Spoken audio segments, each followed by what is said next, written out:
The eternal heaven pearl has been taken, and a face from legend just appeared in the flesh. Qianye Ying'er stands beneath the moonlight, but the power she wields answers to no one. Subscribe to witness a sovereign's reckoning. She approached her. The profound God convention was founded because of the crimson calamity. When the eternal heaven-divine realm was opened, this noble one spent all of her divine power to cultivate the true geniuses of Eastern divine region to fruition. To that end, we even forbade our disciples from entering 3 millennia in eternal heaven. We even spent much of our resources to build the great dimensional formation that led to the edge of the primal chaos. My eternal heaven sacrificed themselves again and again, not because they could profit from it, but because it would protect the world. Xianxia is a man who rarely breaks his promises, but he broke his promise to you and sent the evil infant away from the primal chaos. Why? Because he was trying to protect the peace and morals of the world. To that end, he would sacrifice even his own integrity and reputation. You should already know this. My eternal heaven has sworn to protect from the day this king realm was founded. The heavenly law and the people of the primal chaos as our witness, we have never done anything or carried ourselves in any way that would leave us with a guilty conscience. Qianye froze in his footsteps. His half-narrowed eyes were dark, and his hands were shaking slightly. The memory of everyone praising Xianxia for ambushing Jasmine and knocking her out of the primal chaos replayed itself before his mind. It was as if they had all suffered amnesia at that exact moment. It was as if there was a void where the memory of Jasmine destroying the Crimson Crack and saving all their lives should have existed. It was as if all they could recall was Xianxia's heroic and holy undertaking to destroy the evil infant. Even his broken promise to him was heralded as a great sacrifice to save the world. He looked down at his hands, stared at the fingers that were shivering uncontrollably. She truly was the pearl spirit of the eternal heaven pearl, the person whom Qianye Ying'er believed to be the eternal heaven great ancestor. After all these years, she was the only one who had managed to rile him up completely in just a couple of sentences. He clenched his hands and looked up again.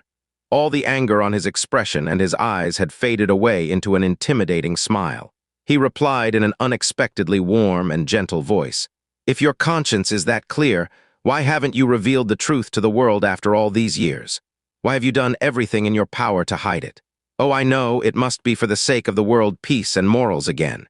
It would be incredibly shameful if the people learned that it was a devil person, a heretic of your kind who saved the world, am I right? Eternal heaven pearl spirit. He chuckled. So you believe you have the right to hoard all the glory and honor to yourself just because you put in some useless effort, while the people who actually saved you and the entire God realm deserve to die, must die, all because they didn't fit into your narrow view of morality. Qianye opened his palm, black light dancing at his fingertips. Well, I'm here now, and it is my belief that the world will be better off if these morals are scrubbed from the world. Kill them all! Murderous intent filled the sky once more when he gave the order. Just as the blood mist was about to return, the eternal heaven pearl spirit sighed and dispelled the dark, swelling emotions by force. Forget it. You and I don't share the same viewpoint or belief. There is no point arguing with you about this. Qianye raised his arm and stopped the Yama ancestor and Burning Moon profound practitioners again. So, at the same time, Ling suddenly spoke up inside his mind. Master, I am sure now that she is definitely not the eternal heaven pearl's origin spirit. The corner of Qianye's eyebrows turned slightly. That was all the confirmation he needed. The eternal heaven pearl spirit said, You have your reasons to walk this path, but you have also enacted your vengeance upon this realm. Whatever injustices you have suffered, the debt should already have been repaid in full, am I right? In that case, then I believe that this is the right time for you to withdraw. Qianye chuckled again and glanced toward the front. This devil master ordered every man, every beast, and every plant to be put to the death just a moment ago. Where should I put my face if I were to withdraw that order now? Also, who do you think you are? How dare you order me around? This is a deal, not an order, the eternal heaven pearl spirit said indifferently. She was a mighty being. She would never use the word beg to anyone. A deal was literally the lowest of the low she could go. It was also the only option she had considering the situation she was in. You have killed all the guardians and elders guarding this realm. There are barely any adjudicators and divine sovereigns left. As for the rest, they are barely of any meaning to you. If you and the devil people retreat now, this noble one will grant you one request. Clearly, The Eternal Heaven Pearl Spirit was trying to preserve whatever bloodline that was left in the Eternal Heaven God realm and the realm itself. It might be mostly ruins now, but it was still their ancestral realm. Nothing could replace one's roots. Good, very good. Qianye's eyes darkened in excitement. Without confirming the kind of request the Eternal Heaven Pearl Spirit could agree to, he said, "You truly are the divine spirit of the Eternal Heaven Pearl. The offer you make is far more irresistible than most. These filthy lives may be precious to you, but they are nothing but disgusting trash I didn't even want to step on because of the stain they'll make. I would gladly trade them away for something that is worth even the tiniest bit of value." The denizens of the Eternal Heaven realm gritted their teeth hard enough to break them. It was their greatest honor to be born an Eternal Heaven realm denizen. They had never been humiliated like this by anyone. Raging emotions and humiliation aside, they didn't dare to make a sound. They even felt a sense of release. Before this, they were one step away from hell. Now it looked like they could avoid death as long as they agreed to a deal with the devil. The Eternal Heaven Pearl Spirit said, "If you retreat now, this noble one can grant you. Anyway, here I go." Qianye cut off the Eternal Heaven Pearl Spirit mercilessly, his jarring voice overwhelming the latter's magnificent voice. "My request is very simple." He extended a hand toward the Eternal Heaven Pearl Spirit and said, "I want half ownership of the Eternal Heaven Pearl." The shadow flickered visibly. The profound practitioners of the Eastern Divine region inside and outside the Eternal Heaven realm turned slack-jawed at the request. The whole world knew that the Eternal Heaven God realm was founded because of the Eternal Heaven Pearl. It was the artifact that allowed it to become a famous king realm. Before Qianye's appearance, it was also the only heavenly profound treasure that was known to the whole world. Not only was it a critical element in the founding of the Eternal Heaven realm and its history, it was the soul of the Eternal Heaven realm and the pride of the entire Eastern Divine region. To give away half of its ownership was to give away half of the Eternal Heaven Pearl. It meant that Qianye and the Eternal Heaven realm would be using the Eternal Heaven Pearl as equals. He might as well be splitting the core and soul of the Eternal Heaven realm in half. Qianye! For the first time, the Eternal Heaven Pearl Spirit sounded angry. "The Eternal Heaven realm can surrender anything except the—" "Silence!" Qianye cut her off again, an eerie and scornful smile dancing across his lips. "You may think that this is a deal, but do not mistake it as one. This is the final shred of pity and benevolence I have for your realm. You do not have the right to bargain with me." The Eternal Heaven Pearl Spirit's shadow flickered like a candle in the wind. "Of course, you are free to reject my request." Qianye's smile grew even more eerie. "I'm sure I would enjoy a lifeless, bloody Eternal Heaven realm more than a half-broken pearl anyway, hehehe." Not giving even a moment for the Eternal Heaven Pearl Spirit to say her piece, he extended 3 fingers and continued. "Well, you are a divine spirit, so I'll give you a bit of face. 3 breaths. You have 3 breaths to decide if the Eternal Heaven realm will survive on its last legs or die completely. This Devil Master grants you the right to make this great decision." One of his fingers had already bent downward even as he let out a dark laugh. The Eternal Heaven Pearl Spirit had never been this shaken in her life. When Qianye proved himself in the profound God convention, she had paid him great attention and praise. She had deeply looked forward to his future. When he didn't enter the Eternal Heaven Divine realm, she had lamented it as one of the biggest regrets of her life. When he resolved the calamity of the Devil Emperor, she was gladdened on his behalf. When he became a devil person, she had lamented the loss of him. She had seen and experienced too much in her life. No one had ever been able to change this drastically in such a short time. No one had ever been able to drive her into such a corner. Qianye bent his second finger, and a black, murderous aura started spreading from his person. Sighing helplessly, the Eternal Heaven Pearl Spirit gave up and said, "All right, this noble one agrees to your request." Words couldn't describe how humiliating it was to surrender half of the Eternal Heaven Pearl to an outsider, but she had no choice but to accept it at this point. At least Qianye hadn't forced her to surrender the Eternal Heaven Pearl to him completely. That would be completely unacceptable. Besides, she was the Eternal Heaven Pearl Spirit. No foreign entity could compete against her when it came to one's connection to the Eternal Heaven Pearl. She was surrendering half its ownership away, yes, but she could take it back any time she wanted if she felt that the time was right. Qianye bent his 3rd finger before laughing loudly. "Ha ha ha ha, you truly are the divine spirit of the Eternal Heaven Pearl. Unlike the idiots on the Eternal Heaven realm, you are capable of making the wisest of decisions." contrary to his laughter, grayish despair, and the joy of being released filled the face of every eternal heaven denizen. Was this nightmare and disaster finally over? But the cost, the humiliation. Given no choice, the shadow that was the eternal heaven pearl spirit raised her arm before the eyes of the entire eastern divine region. There was a white flash, and a pale white pearl dropped from the sky. It was none other than the fourth heavenly profound treasure, the eternal heaven pearl. Like most people, this was the first time Qianye had seen its true form. Similar to the sky poison pearl, it was only as big as a fist. White mist could be seen circulating inside the glowing pearl. It was hard to believe that such a small object could contain the infinite space with its own unique law of time, the eternal heaven divine realm. This is the eternal heaven pearl. The eternal heaven pearl spirit didn't bother to beat around the bush. You are the master of the sky poison pearl. I am sure you are aware that its consciousness space is extremely unusual. I can surrender half its space to you, but do not blame me if you fail to occupy it. That is not your concern. Qianye grinned and walked up to the eternal heaven pearl. He then put a hand on its surface. He couldn't feel any sense of rejection. The mysterious power that permeated the eternal heaven pearl was also extremely weak. It was because it had used 3 millennia in eternal heaven, just like the sky poison pearl having exhausted its energy. Considering the current aura of the primal chaos, it would take ages for it to restore its strength, and it would never return to the form it possessed during the era of gods. Or at least that was the case had the eternal heaven pearl remained in the hands of this so-called eternal heaven pearl spirit. In his hands, its fate would be very different. A shallow, eerie gleam flashed behind Qianye's pupils before he ordered, "Move aside." Despite having made up her mind, the shadow still shivered visibly when it was time to transfer the heavenly profound treasure's ownership. Her voice sank lower as she declared, "Qianye, you must leave the eternal heaven realm with the devil people once your will has occupied half of the eternal heaven pearl.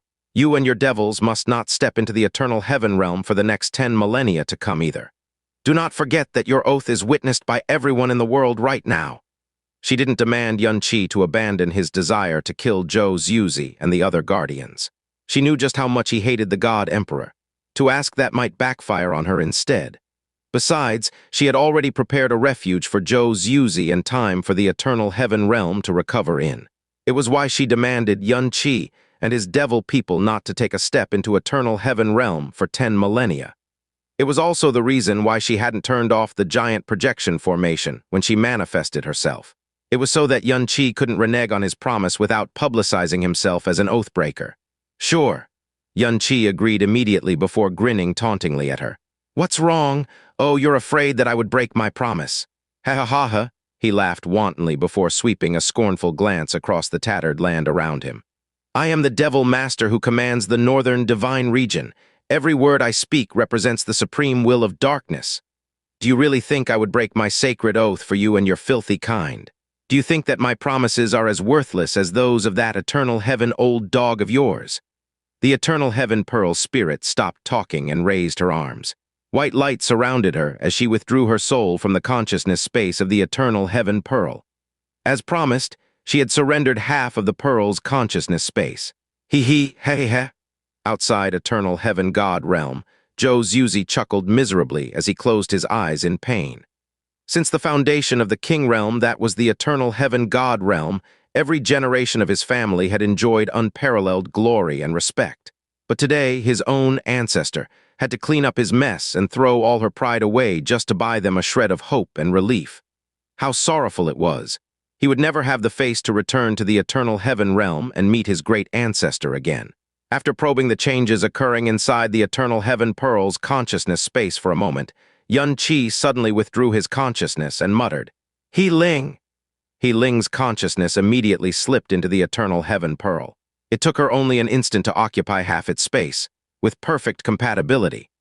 Back then, Xianxia had declared confidently that He Ling was the only being in the whole world who could become the poison spirit of the sky poison pearl. It was the same for the eternal heaven pearl and the rest of the heavenly profound treasures. Qianye opened his eyes and removed his palm from the eternal heaven pearl slowly. The corner of his lips slowly curling into a sinister smile, he shouted a most cruel and heartless order. "Kill them all." Author's note. I checked the backend for a bit and holy shit, There are over 400 pages of donations just this month. It scared me so much that I dared not stop updating at all. Earthlings are so scary. The Devil Master's command stunned everyone in the eternal heaven god realm. In fact, it even stunned all of his devils as well. After that, Yan 3 let out a shrill, practically soul-shredding wail. He dove down as he slashed the air with both of his claws. In the next instant, he had ripped open gashes in space that were miles wide, extinguishing the lives of countless shocked eternal heaven disciples.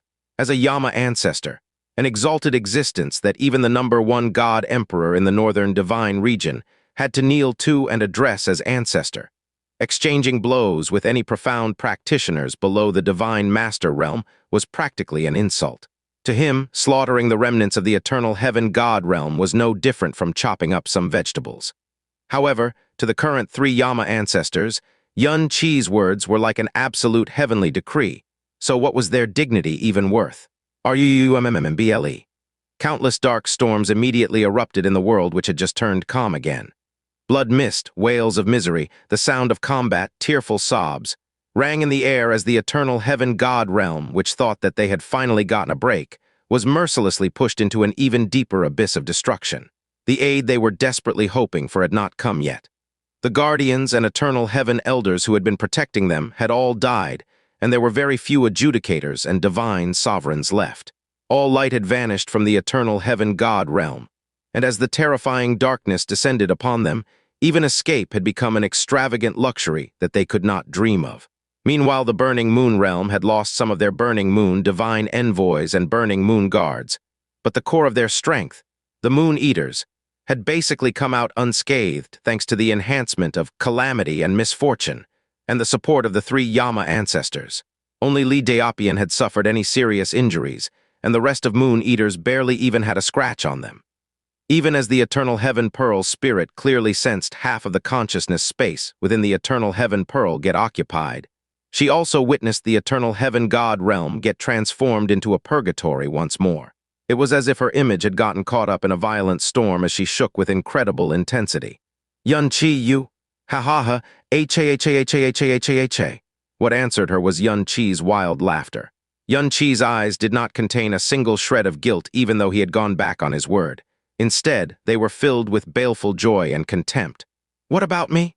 I am the Devil Master of the North, the ruler of all the devils in the universe. In your eyes, I'm nothing more than a lowly and wicked devil who is devoid of all humanity. Yet you actually so easily believed the promise of a devil like me. Here I was, thinking that the spirit of the Eternal Heaven Pearl should be quite intelligent. But it turns out you were no different from that old dog Eternal Heaven. You're both dumbasses with shit for brains, ha ha ha ha. The image's shaking started to grow more and more violent. Perhaps she had never imagined that she would still feel such intense emotions once she had become the Eternal Heaven Pearl spirit. She had never felt such anger before, even when she had still been alive. Qianye. Her voice was no longer faint and indistinct. It had now become as deep and heavy as stagnant water. You still had a way out at first, but now you have not only drenched your hands in sin and blood, you have even gone back on your word in front of everyone in the Eastern Divine region. Do you truly want to sink so far into depravity that even the heavens and earth will not tolerate you? Qianye glanced to the side as the corners of his lips curved up slightly. This is quite strange. I'm only treating you in the same manner that the Eternal Heaven God realm treated me. What are you so angry about? This is enough to make it so that even the heavens and earth cannot tolerate me. The circulation of the pale white mist became frenzied and disordered. In the end, this image was only a projection, but it was clear that the true body within the Eternal Heaven Pearl had already reached the peak of its rage. Qianye. Her voice turned even deeper and heavier, and it contained a tinge of sorrowful lament now. This noble one trusted you because I believed that your true nature underneath all of that darkness was still that of the God-child you were before. He did not know whether it was intentional or not, but the spirit had omitted the word Messiah from his previous title. Back then, the title God-Child Messiah had been conferred upon Qianye by Zhou Yuzi. He was also the one who used it the most, the one who was the most fervent about it. But now, has all of the compassion and kindness in your heart truly been ground to dust after only a few short years have passed? Kindness and compassion. Qianye looked like he had heard a colossal joke. His grin was so wide that it nearly split his face. Do you really have any right to say those 2 words to me? Is anyone in your eternal heaven fit to talk about those 2 words with me? The eternal heaven pearl spirit. I had too much of the things known as kindness and compassion back then. So much that it was ridiculous, Xianxia said with a deep and cold laugh. But it was you lot who waved the banner of righteousness, who slowly yanked these things out of my body in the most despicable and cruel manner, who completely killed them in my heart. Now that all of you have forced me to become a devil, you actually dare to ask me where my kindness and compassion has gone. Xianxia's dark and gloomy eyes widened as he stared at the pearl. I also want to know the answer to that question. Where have they gone? Where have they gone? I see that further talk is futile, but you've celebrated far too early. The image of the eternal heaven pearl spirit slowly grew faint as hints of mockery crept into her voice. Did you truly think that this noble one would believe everything that you said? If you had left after you said those words, this noble one would have honored her promise. However, your conscience is dead and your words cannot be trusted, so don't blame this noble one for being heartless. The moment she finished speaking, she immediately retracted her consciousness back into the pearl. The white mist within the eternal heaven pearl immediately started to swirl. The eternal heaven pearl spirit's consciousness suddenly transformed into an incredibly fearsome soul storm as she rushed toward the soul that had just occupied half of her consciousness. The eternal heaven pearl spirit had existed for hundreds of thousands of years, so even when he had sworn an oath in front of the entire eastern divine region, how could she really put its full faith in Xianxia and not have a trump card up her sleeve? And this also concerned an artifact as important as the eternal heaven pearl. The main reason she had acquiesced so quickly was because Xianxia's condition was precisely what she had been aiming for. Because the eternal heaven pearl was her home ground, and she had already dwelled inside the pearl for hundreds of thousands of years. Even if half of its consciousness space was occupied, given her powerful soul strength and the pact she had formed with the eternal heaven pearl over the last few years, she had absolute confidence that she would be able to forcefully expel or destroy any will that entered the pearl's consciousness space from the outside. She could even use this to invade the other person's mind. So she would use this method to severely injure or even completely destroy Xianxia's soul. However, once her will fiercely surged toward the consciousness occupying the other half of the eternal heaven pearl's consciousness space, she suddenly discovered that it was not Xianxia's soul. Instead, it was an unfamiliar soul that shone with purity. It was so unfathomably pure that the eternal heaven pearl spirit could not even sense a speck of filth from it. When her will had left the eternal heaven pearl and materialized in front of Xianxia, she was able to sense that half of its consciousness space had been occupied by another soul. However, when her consciousness left the pearl, she was unable to sense what kind of soul was inside the pearl. But she had not felt any need to check either, because the only person who had approached the eternal heaven pearl was Xianxia. Furthermore, he definitely wanted to possess a transcendent divine artifact like the eternal heaven pearl. So how could he try to fake it out by inserting another person's soul? However, what followed that instant of surprise was an even deeper shock. This soul had clearly just entered the part of the consciousness space that the eternal heaven pearl spirit had just cleared up, yet it had completely fused with the consciousness space of the pearl, forming a soul space that was so stable she could scarcely believe it. Because she had never achieved such compatibility or stability with the eternal heaven pearl's consciousness space, despite dwelling inside it for hundreds of thousands of years. The soul of a wood spirit. However, an alarmed cry immediately followed her initial soft whisper. A royal wood spirit.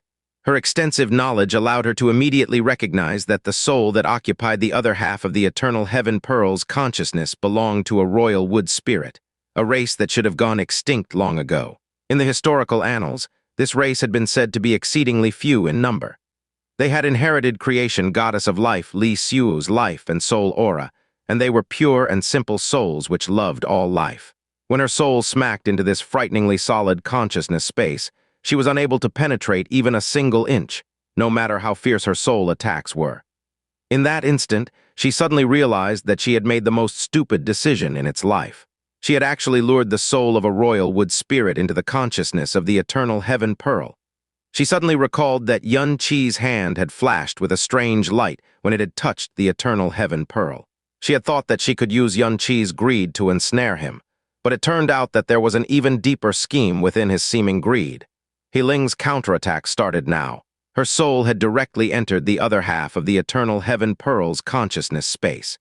If it was based on the strength of their souls alone, she was naturally far weaker than the eternal Heaven Pearl spirit. However, she did not even need to engage in a clash of souls with the eternal Heaven Pearl spirit. She simply extended her consciousness toward the other half of the consciousness space like it was made up of millions of tiny streams of flowing water. When compared to the purity of her own soul, the eternal Heaven Pearl spirit's soul seemed absolutely filthy. Thus, the moment the eternal Heaven Pearl consciousness space came into contact with He Ling's soul, it immediately reacted like a parched tree. It abandoned the soul that had originally occupied it with nary a thought as it greedily formed a pact with He Ling's soul. He Ling's intuition had been right on the money. The current spirit inside the eternal Heaven Pearl was not its origin spirit. Yet she just so happened to have lured in a soul which had nearly perfect compatibility with the eternal Heaven Pearl. A soul that could be said to be the only perfectly compatible soul in this current era. The consciousness space inside the pearl was gradually being conquered. It was a slow but irresistible process. Her soul was slowly being abandoned, squeezed, and rejected. Finally, her voice started roaring loudly within the eternal Heaven Pearl's consciousness space. Who are you? As a pure royal wood spirit, why are you actually helping the vile and wicked devils? He Ling did not respond to her cries. Within the short span of 100 breaths, her soul had already occupied 70% of the eternal Heaven Pearl's consciousness space. When the remaining 30% sensed He Ling's soul drawing near, it started to throb instinctively. Its origin spirit had been destroyed, but if it could acquire a complete and perfect soul, it could achieve true rebirth and swiftly recover its original powers. As a god among artifacts, this desire was undoubtedly its strongest instinct. As a royal wood spirit, the successor of the creation goddess of life, why are you helping those devil people? Why are you helping the devils? She shouted in a bewildered voice as she repeated its question sorrowfully. 80%, 90%. He Ling finally spoke with her soul. I've long since lost all faith in this world. Even if it ends up being destroyed, even if it undergoes rebirth. As long as it is my master's will, I will help him accomplish it. The voice of her soul reverberated within the consciousness space of the eternal Heaven Pearl. As for the original eternal Heaven Pearl spirit, her soul had already been completely expelled from the eternal Heaven Pearl. The entire process had only taken a short 15 minutes. Qianye stretched out a hand, and the eternal Heaven Pearl flew toward him of its own accord before gently landing in the palm of his hand. A white mist slowly spread out from the pearl before coalescing into He Ling's figure. Her face was stained red with excitement as she said, Master, I succeeded. Very good. Qianye gave her a small smile as he slowly raised his hand. He showed all of the despairing eternal heaven disciples, announcing to all of the profound practitioners of the Eastern divine region that the eternal Heaven Pearl had become his, Qianye's, possession. It had belonged to the eternal heaven god realm for hundreds of thousands of years, but it had only taken a short 15 minutes for Qianye to become its new master. There was a saying, a despair that lies within despair. Those eternal heaven disciples that were still struggling against the devil people finally fully understood what those words meant as they stared at Qianye's hand with lifeless eyes. Now that the eternal heaven god realm had lost the eternal Heaven Pearl, the two words, eternal heaven, which had always evoked such great pride in their hearts, had instantly become a ridiculous joke. Watch out! At this moment, Qianye Ying'er's body suddenly flashed as she arrived at Qianye's side. Boom! An explosion that was so loud and cacophonous that it seemed to herald the end of the world suddenly resounded in the sky. The 15,000-kilometer-long eternal heaven tower shuddered and swayed, and the entire sky seemed to be violently shuddering with it. All of a sudden, a crack split open from the base of the tower. It started to spread as swift as lightning, and soon covered the entire eternal heaven tower in the blink of an eye. After that, another earth-shaking explosion shook the air, and the eternal heaven tower, the tallest tower in the god realm, started to break in half. Both sides collapsed to the ground, but as they fell, they broke into shattered fragments which filled the sky. A pillar of white light rushed out from the center of the ruined tower. Within that white light, an ancient white-robed figure with flowing white hair could be seen, a strange divine light radiating from her body. Even though her face was extremely ancient, everyone could still tell that this was a woman. Once the eternal heaven disciples and the realm kings of the Eastern divine region could discern her features under that white glow. All of them were stunned, senseless. This figure, this face, was deeply engraved into the annals of the eternal heaven God realm, as well as countless other historical records found within the God realm. As they stared at her, the words that had been engraved in those historical records rang in their minds, each word reverberating with a formless might that gave everyone the urge to bow down and worship her. The eternal heaven great ancestor. That's the founder of the eternal heaven realm, a higher realm king said with a bewildered look on his face. That can't be right. If it is her, how on earth did she live this long? Maybe she just looks like her. Also, why does she look so much like the eternal heaven pearl spirit? Maybe the reason behind her immortality is. Everyone was shocked a second time before they even got a chance to recover from the shock that was the eternal heaven pearl being taken over by another entity. Great ancestor! Outside eternal heaven God realm, a guardian was staring at the sky with a dumbfounded look on their face. My lord, is she really the great ancestor? Another guardian asked with a shaky voice. Xianxia closed his eyes before answering his question quietly. The eternal heaven pearl spirit was actually close to death already when it finally accepted the great ancestor as its master. During the last stages of the ancient war between the gods and the devils, the evil infant had unleashed myriad tribulations, using the sky poison pearl and killed countless living things and artifact spirits. The sky poison pearl only started regenerating its divine power after Ling became its new origin spirit. Its origin spirit was dead a long time ago. In the eternal heaven pearl's case, its origin spirit was poisoned by eternal tribulation. Although it hadn't perished immediately, the poison continuously ate away at its body until it was weak and near death by the time it accepted the eternal heaven great ancestor as its master. The great ancestor had stayed by the eternal heaven pearls her whole life. It so happened that the great ancestor was almost at the end of her lifespan when the eternal heaven pearl's origin spirit was about to pass on. Therefore, the origin spirit admitted her soul into its consciousness space and used her heart of glazed glass as a catalyst to transform her into the new soul spirit. For generations, this secret was only known to the eternal heaven God Emperor and the two most important guardians of the eternal heaven realm. The eternal heaven pearl's soul spirit was nothing like a normal artifact spirit. In Xianxia's opinion, no mortal soul should be able to become the new eternal heaven pearl spirit. His ancestor succeeded only because she had a heart of glazed glass. It was why he couldn't understand how Qianye was able to rob the eternal heaven pearl from his ancestor's control, and so quickly and easily that it was unthinkable. Xianxia's eyes grew more and more unfocused. The world thought that the eternal heaven pearl had continued to lend its service to the eternal heaven realm because of its friendship with the great ancestor. In reality, the eternal heaven pearl is our great ancestor, and her will is the will of the eternal heaven realm. As long as the eternal heaven great ancestor remained the eternal heaven pearl spirit, the eternal heaven pearl would always belong to the eternal heaven realm. So why and how did when was this nightmare going to end? All the guardians looked deeply shaken. So that spirit really is the great ancestor. This time, Xianxia didn't answer their question. His unfocused eyes were completely colorless. After the great ancestor was driven out of the eternal heaven pearl, she had returned to her real body, which was kept sealed beneath the eternal heaven tower. However, her real body was running out of lifespan in the first place, and this would be the first time body and soul rejoined one another after hundreds and thousands of years. He had no doubt that she would experience a strong sense of incompatibility. Not only would she be unable to manipulate her powers properly, she would die in 2 hours at most. This was her end-of-life rally. Boom, the sounds of crumbling resounded like 10,000 tides hitting the shore at once. Even the star regions outside eternal heaven realm were quaking from the motion. The eternal heaven great ancestor slowly opened her eyes as the world died around her like it was the apocalypse. Her pale white eyes shone with endless divinity and ancient experience.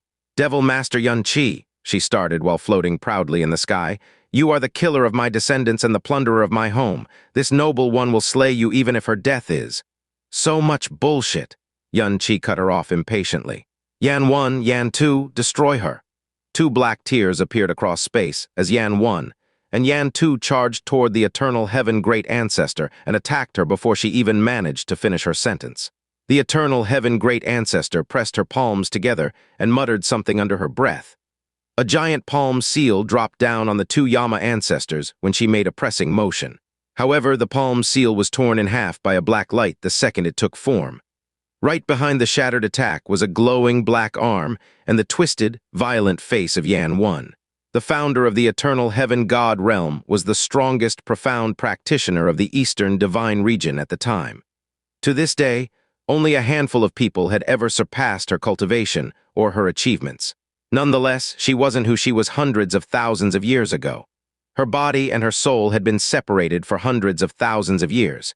It was impossible for them to merge together and be perfectly compatible. Even crueler was the fact that age-wise, she wasn't even old enough to call herself the granddaughter of the Yama ancestors. Even when she was at her peak, she was still no match for Yan 1, much less Yan 1 and Yan 2 together. Earlier, Yan 1 had no interest in unleashing his full power in the slightest because the Guardians just weren't worth his time. But the eternal heaven great ancestor, for the first time since the start of the battle, his hand was glowing with a black light that could terrify even the true Yama devils of hell. Shred, the first swipe tore the eternal heaven great ancestor's hand seal apart. The second swipe pierced the white light surrounding her body and caused something to crack in the most shrill way imaginable. Beads of blood immediately poured out of the cracks across the eternal heaven great ancestor's protective energy and white clothes. One exchange was all it took for Yan 1 to wound her. The eternal heaven great ancestor's return was supposed to be a rallying miracle unlike any other. She was the master of the eternal heaven pearl, and the reason the eternal heaven realm had stood strong in the eastern divine regions for hundreds and thousands of years. In the eyes of countless eastern divine region profound practitioners, she was as untouchable as an ancient divine spirit. Yan 1 had still shredded that supposedly invincible legend into pieces in one strike. Yan 2 was next after Yan 1 had injured the eternal heaven great ancestor.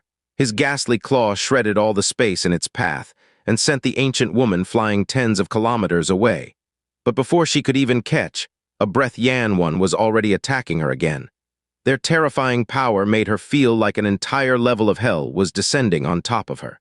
The eternal heaven great ancestor had fought countless opponents in the past, but none of them had ever been as terrifying as Yan 1 or Yan 2.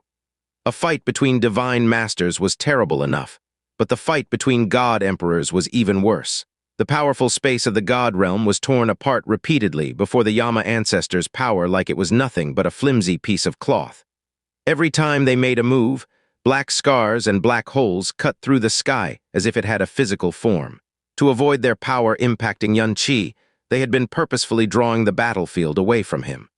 Although the eternal heaven great ancestor had been trying to kill Xianxia from the start, the two Yama ancestors were so powerful that she was blown away by their power from the very beginning. She couldn't find a single opportunity to unleash her power besides that initial hand seal. The denizens of eternal heaven realm, the realm kings, and the profound practitioners of the eastern divine region were all stunned as the poor woman was sent flying further and further away from her homeworld. If the eternal heaven great ancestor had passed away several 100,000 years ago, she would have remained the eternal legend even if the eternal heaven realm was destroyed today. Unfortunately, she was alive, and she had appeared only to be thrashed utterly by Yan 1 and Yan 2. The death of a legend was being played out right before everyone's eyes. Heh! Xianxia sneered. We might not have been able to stop her had she used common sense and run away, but no, she just had to spout her nonsense and commit suicide. She wouldn't run away, Qianye Ying'er said. Without the eternal heaven pearl to sustain her life, her body would wilt and her soul would dissipate in 2 hours at most. This is but her end-of-life rally. Is that so? Xianxia said with a pitying look on his face. Then I guess we should help her on her way.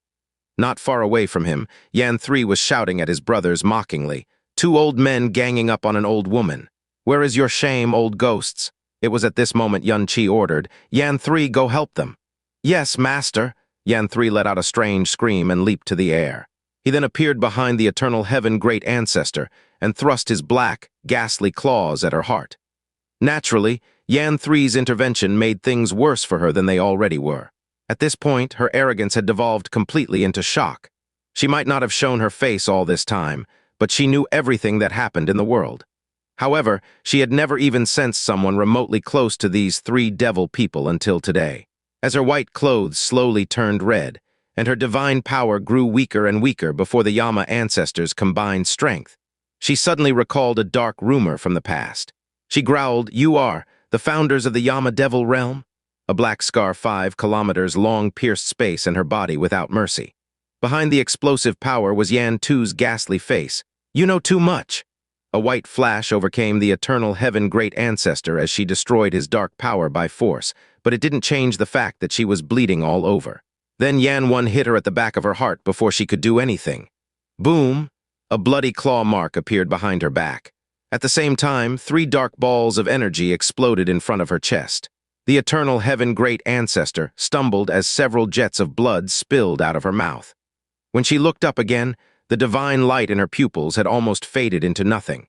She groaned, "How did you leave the bone sea of eternal darkness, and why are you obeying a junior?"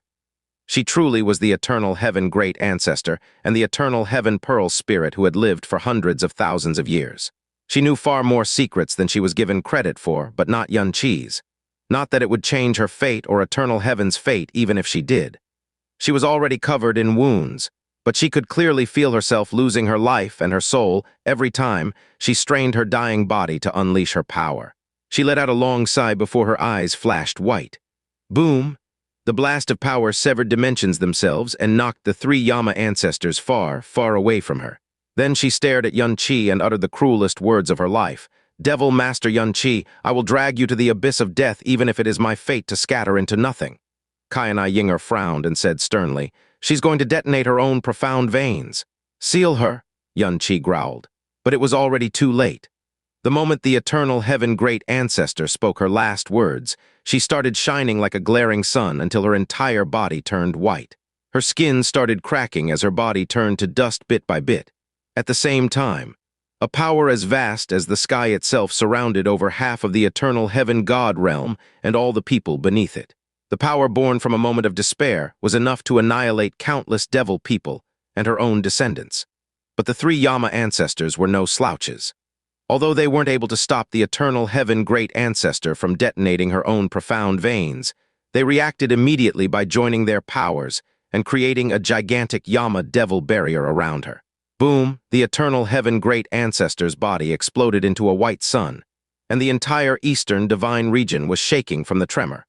But the despairing power she traded using the last vestiges of her life and willpower was completely trapped inside the Yama devil barrier created by the Yama ancestors. The 3 Yama ancestors' eyes bulged, and their faces were warped with strain. It felt like a million storms were rampaging inside the barrier even though they had pushed their dark powers to the limit. But they succeeded. Not a trace of that power managed to escape its confinement. 1 breath, 2 breaths, 3 breaths, 10 breaths.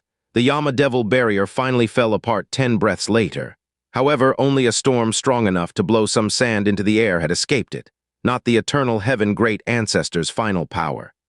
Yan 3 was the first to fall from the sky and hit the ground next to Qianye heavily. However, he immediately bounced back to his feet and bowed his head before his master. He asked fearfully, "Are you unhurt, master?" Qianye stared at him coldly. "You were 3-on-1 against a dying old granny, and you let her detonate her profound veins right before your eyes. Did you forget your shame somewhere?" All 3 Yama ancestors bowed their heads deeper, too scared to say even a word. Qianye was literally the only person in the entire world who had the gall to call the eternal Heaven Great Ancestor a dying old granny. Meanwhile, the profound practitioners of the Eastern Divine Region were in shock. They had witnessed the appearance and destruction of the eternal Heaven Great Ancestor from start to finish. And now they had also witnessed the 3 terrifying devil people who drove her to suicide acting like meek children before Qianye. Words couldn't even begin to describe how they were feeling right now. Ancestor. The final brilliant glow of their lives had not only not managed to grab a ray of hope for the eternal Heaven God realm, it had also shown just how terrifying the devil people of the northern region were. Even the bitter and tragic final act of the eternal Heaven Great Ancestor, when she tried to detonate her own profound veins, had been reduced to an ineffectual joke under the strength of the 3 Yama ancestors. Yan 1, Yan 2, and Yan 3. These 3 terrifying elders had practically rendered the eternal heaven helpless.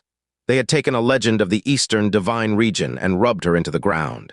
From today onward, they would appear in countless profound practitioners' nightmares.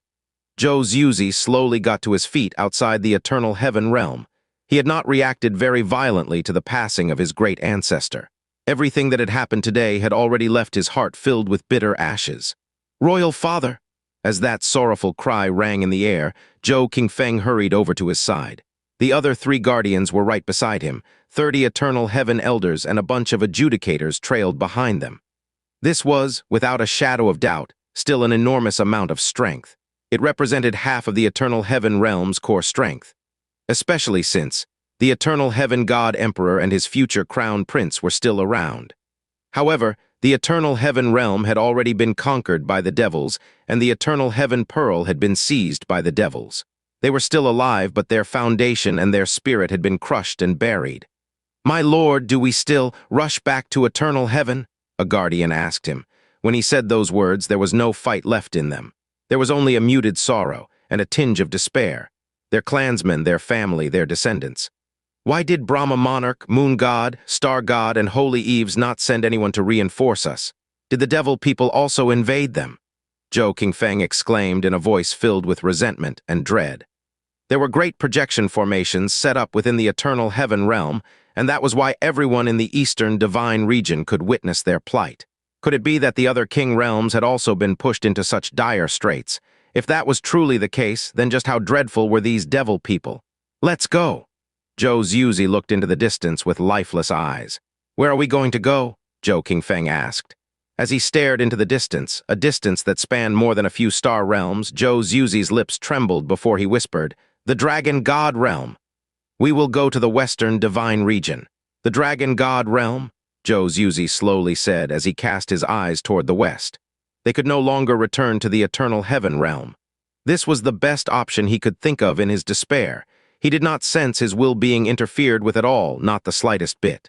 No matter how strong the devils are, they won't dare to touch the Western Divine Region. The Dragon Monarch and I have always gotten along, so that is the best place for us to recover, Zhou Yuzi said with a long and deep sigh. Once a person's sorrow, hatred, and pain had reached its limits, the only thing left was dispirited emptiness. Relying on someone else's charity is. The guardian who had spoken up broke off his sentence midway and turned his face to the side. He could not bear to continue. Just the day before, they were still guardians who were standing at the pinnacle of power. But today, they actually had to abandon their ancestral home and rely on the charity of another realm.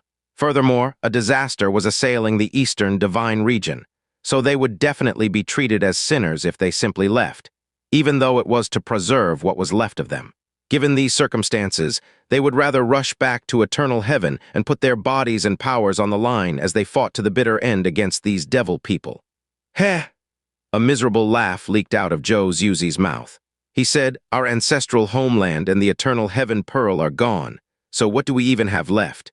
If even we die in this struggle, then eternal heaven will truly have been destroyed.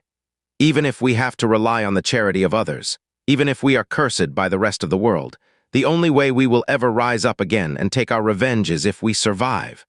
Once he finished saying those words, a strange light flashed in his eyes. It was not the calm divine light that his eyes normally emitted, but a startlingly dark one. "Qingfeng?" He raised an arm to pat Zhou Qingfeng on the shoulder as he said, "It is far better for us to live with this pain and humiliation than to indiscriminately burn up our lives for nothing. It isn't the former option that is a sign of cowardice. It is the latter. Do you understand?" Zhou Qingfeng's hands balled into tight fists, and a long period of time passed before he could finally muster up the willpower to nod his head. His eyes had turned resolute and determined. "Yes, this child is willing to follow Royal Father to the Western region's Dragon God realm. When we finally do return, we will definitely take back eternal heaven and wash away today's humiliation in blood." As the entire Eastern Divine Region witnessed the miserable slaughter of the Eternal Heaven realm, no one was aware that the Eternal Heaven God Emperor and many of the elites of the realm had quietly changed their destination. They were no longer racing back to Eternal Heaven. Instead, they concealed their bodies and auras and headed toward the Western Divine Region, eluding the senses and eyes of the devil people and profound practitioners in the Eastern Divine Region. In another location, Qianye slowly raised her head as a strange and mysterious light flashed in the depths of her eyes. At this time, she received a sound transmission from one of her witches. Master, the situation in the Snow Song realm has changed. Qianye was not surprised by this message at all. She replied, there's no need for you to bother with the other regions in the Snow Song realm, but for the abode of the divine Ice Phoenix sect, the Ice Phoenix realm, you must not let a single person enter it. Witch Qianye put away her sound transmission devil jade as she hovered in the air above the Ice Phoenix realm. Her divine sense had completely covered the gigantic star realm. When the devil people of the northern region had launched their all-out assault on the eastern divine region, she had been given a rather special mission, and this was the only mission that had been assigned to her: protect the divine Ice Phoenix sect. Because Qianye knew that this was the only place in the eastern divine region that Xianxia still regarded as a pure land, he certainly would not allow it to be trampled. The slaughter continued unabated in the eternal heaven realm, but the projection profound formations continued to shine. Reports on the battles taking place in other star realms continued to stream in, but Xianxia did not take any action. In fact, it seemed like he was waiting for something. Qianye Ying'er, Xianxia suddenly said, has there been any movement from the dragon god realm? No. Qianye Ying'er shook her head as she shot him a sideways glance. Xianxia did not respond, but his eyebrows started to knit together tightly.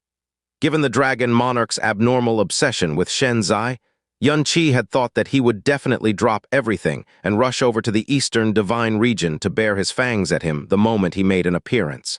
Xianxia was the only person who could cause the dragon monarch to act irrationally, but the current circumstances were not as he imagined they would be. However, we did hear an unverifiable rumor from the western divine region, Qianye Ying'er continued. The dragon monarch hasn't been seen in the dragon god domain for quite some time, and the whispers say that he's gone into seclusion. Seclusion? Xianxia said with a contemptuous sneer. His voice was dark and cold as he continued. Does he still even need to do that? Fendeyaki's figure flashed into existence behind Xianxia. He knelt down before him and said, Your Magnificence, we will soon sweep this place clean off all the dogs of eternal heaven, but there are quite a few of them who have escaped. Do we split off some of our forces to deal with them? Now isn't the time to divide our strength, Xianxia replied in a heavy voice. However, once the situation has stabilized, we must get rid of all the remnants of eternal heaven. This especially applies to the relatives and descendants of the eternal heaven god emperor. Not a single one is to be spared. I don't want to create another Fen-Juchen. Fendeyaki's head jerked upwards, shock and astonishment apparent on his face. Fen-Juchen.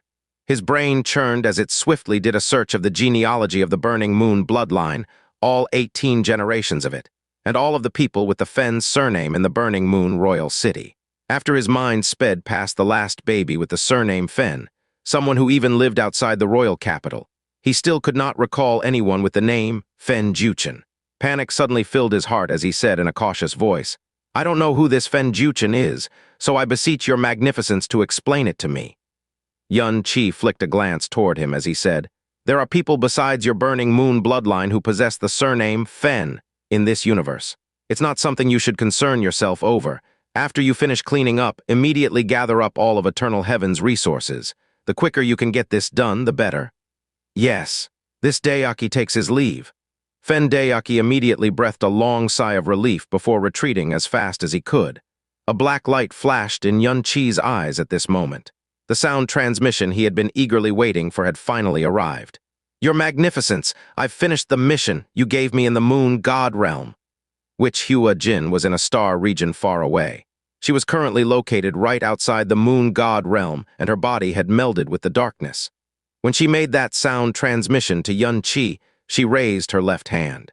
A special barrier that was both invisible and auraless immediately floated up from her hand. An immaculate barrier. When Xianxia and Qianye Ying'er had discovered the untamed divine marrow, it had also been hidden inside an immaculate barrier.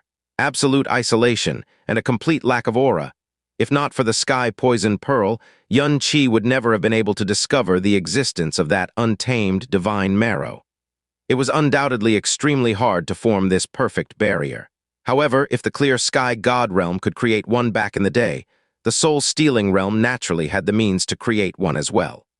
Furthermore, the immaculate barrier in Hua Jin's hands was more than 100 times larger than the one which had hidden the untamed divine marrow. The soul-stealing realm had undoubtedly paid an enormous price to construct such a gigantic immaculate barrier. And this immaculate barrier was not spiritually connected to Kai Wao. It was connected to Yun Qi. Very good. A faint smile appeared on Yun Qi's face, but his voice was deep and heavy. He immediately looked toward Qianye Ying'er. Qianye Ying'er, go lure the moon god emperor out. Qianye Ying'er was the person the moon god emperor hated the most in her life, so there was no better bait than her. Should I bring them along? Qianye Ying'er glanced at Yan 1, Yan 2, and Yan 3. There's no need to. Perhaps it was because he had to be the one who plunged the blade into Xia Qingyu's chest, or perhaps there was some other complicated reason, but Yun Qi did not explain himself. His body was already rising into the air when he gave that blunt refusal, and he was soon flying towards the vast star region.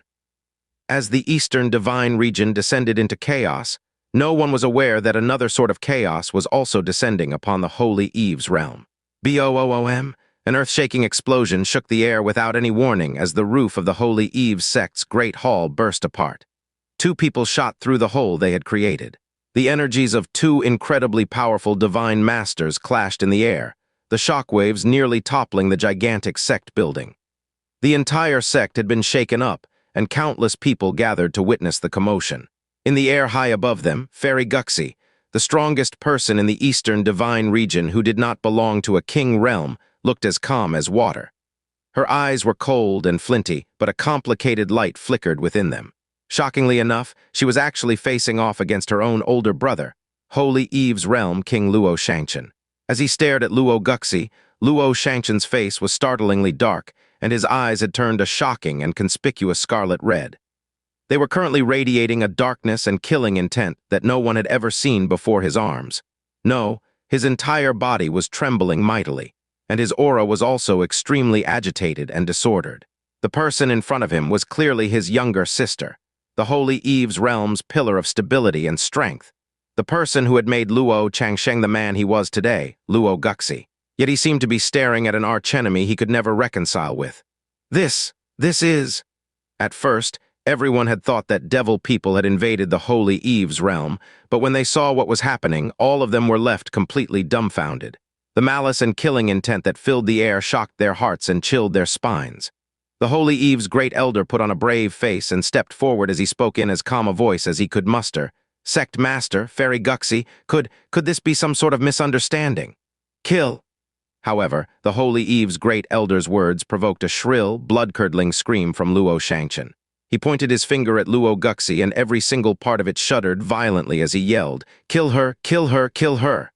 "Hess, kill me, ha-ha-ha-ha!" Luo Guxi laughed wildly. She flung out the sleeve of her robe and sent all the Holy Eve's disciples that were approaching them flying. She stared at Luo Xianxian's scarlet eyes as she sneered, "A useless piece of trash like you wants to kill me? Ha! That will only ever be a pipe dream for someone like you." The Holy Eve's great elder's jaw dropped open as his eyes widened to the size of saucers. He was at a complete loss as to what to do. In fact, all of the Holy Eve's realm's disciples who were present were absolutely dumbfounded by this scene. What was going on? Just what exactly was going on here?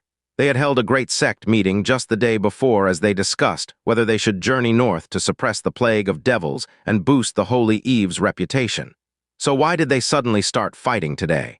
They were still blood siblings in the end, so there should not be any unresolvable grudge that existed between them. But the noble Holy Eve's realm king seemed to be losing his mind right before their very eyes. At this time, an aura that everyone was intimately familiar with swiftly approached. Luo Changsheng. When he arrived and saw the malice and killing intent crazily swirling around Luo Xianxian and Luo Guxi, his very first response was not to go forward to stop them, ask them what was happening, or dissuade them. Instead, he suddenly froze in place. His eyes, which were normally as gentle as the moon and as calm as water, were actually trembling, and the trembling was only growing more and more violent. "Changsheng, you've come." The great elder of the Holy Eve's realm looked as if he had seen his savior. He hurriedly said, come quickly and advise your royal father and Ma's Tur." As he spoke, he suddenly realized Luo Changsheng's extremely abnormal mien. Luo Xianxian's hoarse and blood-choked voice rang out behind him, filled with a deep pain and sorrow. "He isn't Changsheng. He isn't Qianye. Realm turned toward Luo Changsheng. Their eyes remained fixed on him as they confirmed his clear and all too familiar life energy again and again. After checking the aura of his profound energy and soul as well, All of them were left with one conclusion, and that was, this person is definitely our sect's pride and joy, Luo Changsheng. The Holy Eve's great elder was frozen in place. His gaze darted between Luo Changsheng, Luo Xianxia, and Luo Guxi without stopping, and he was at a complete loss as to what to do. Upon seeing Luo Changsheng's clearly abnormal state, Luo Guxi's expression changed. The sinister coldness and imperious might that was radiating from her body became far less intense, and some confusion and panic crept into her aura. "Changsheng, this has nothing to do with you. Leave." "Master." When he uttered that word, his eyes remained fixed on Luo Guxi. This was his master, his aunt, the person he had held in the highest esteem. "Tell me that none of this is real, that none of this is real." Luo Guxi felt her breath catch in her throat, besides the time he had lost to Qianye on top of the conferred god stage. She had never seen Luo Changsheng's eyes look so confused before. At that time, he was still young. But after he had been through those 3,000 years in the eternal heaven-divine realm, he had become far wiser than he had been back then. So the only possible reason for his current state was that he had also found out about the truth. Tui, Luo Guxi had not known how to answer Luo Changsheng's question, but Luo Xianxia had responded in her stead. His furious voice was filled with hatred and killing intent, and it trembled as he pointed a finger at Luo Changsheng. "You dog bastard, you've conspired together with this bitch to hoodwink me all these years, but you're still acting dumb." Everyone knew that Luo Changsheng was the son that Luo Xianxia loved and appreciated the most. He was the apple of his eye, the one thing he was most proud of. Thus, when they personally heard him call Luo Changsheng a dog bastard, all of the residents of the Holy Eve's realm who were within earshot felt as if they had been beaten over the head with a heavy rod. They were all completely stunned and shaken by those words. Luo Changsheng's body swayed as his face turned a sickly white. The two words, dog bastard, fiercely plucked at the strings of Luo Guxi's soul as they dug deeply into the painful memories that she never wanted to recall again. Her head violently swiveled as she stared daggers at Luo Xianxia. Now that the painful memories of yesteryear were being pried open, the complex emotions and guilt that had welled up in her heart completely dissipated. The only thing left was a deep feeling of hatred and determination. "Luo Xianxia, didn't you keep asking me what happened to your Changsheng just now?" She started laughing, and her laughter was extremely cold and sinister. "How ridiculous, how utterly ridiculous. Since when did you ever have a Changsheng?" "Changsheng is a name that I chose. His life is something that I brought into this world. His cultivation was personally guided by me. From his head to his toes, from beginning to the end, he never had anything to do with you. As for that pathetic and pitiful son of yours, he went to accompany that pitiful mother of his a long time ago. I mean, how could I allow him to live?" Luo Guxi's words exploded like deafening thunder in everyone's ears, causing shock to instantly appear on countless faces. Even though Luo Xianxia had already deduced that this was the only possible conclusion, when he heard Luo Guxi utter those words, the blood vessels in his eyes nearly exploded. "You bitch, you bitch!" As he roared those words, his body shot toward Luo Guxi. A towering tidal wave of energy sucked up all of the debris in the area as it surged toward Luo Guxi in a frenzy, and the dazed Luo Changsheng was also in its blast radius. Luo Guxi gave Luo Changsheng a shove, and the moment she did that, the energy wave collapsed and the earth cracked apart. In the end, Luo Xianxia's cultivation could not rival Luo Guxi's, and he was blasted backwards by her blow. However, the killing intent radiating from his body had not dissipated in the slightest. His face had turned as red as blood, and it was as if all the blood in his body had rushed to his head in his extreme fury. "Ha ha ha ha, ha ha ha ha." Luo Guxi started to laugh as Luo Xianxia raged. Her face twisted as she wildly laughed without restraint. Her eyes were filled with contempt and delight as she crowed. "This is karma. This is the karma that you and that old dog reaped. This is the karma that the Holy Eve's realm reaped." Luo Xianxia's eyes nearly burst out of their sockets. He was painfully aware of who she was referring to when she uttered the words, "that old dog." Their father, the previous Holy Eve's realm king, Luo Lingxian. Back then, she had viciously cursed at Luo Lingxian before leaving the Holy Eve's realm.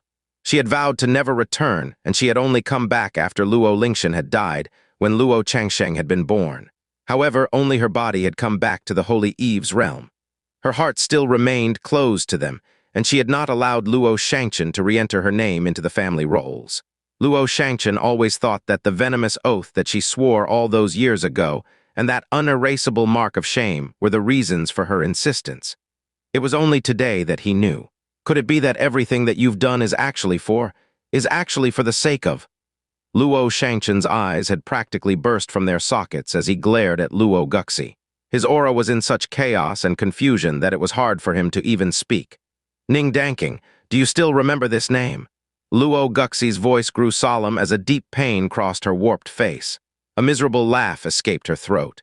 No, you definitely wouldn't be able to remember it. After all, you held yourself in such high regard that the only people you deemed worthy were realm kings and god emperors. So how is it possible that you would remember his name?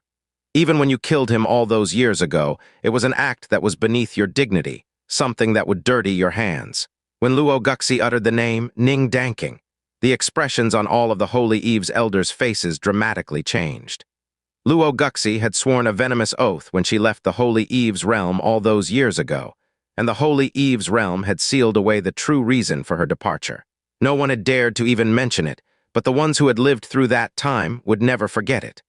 Luo Guxi was the blessed daughter bestowed to the Holy Eve's realm by the heavens.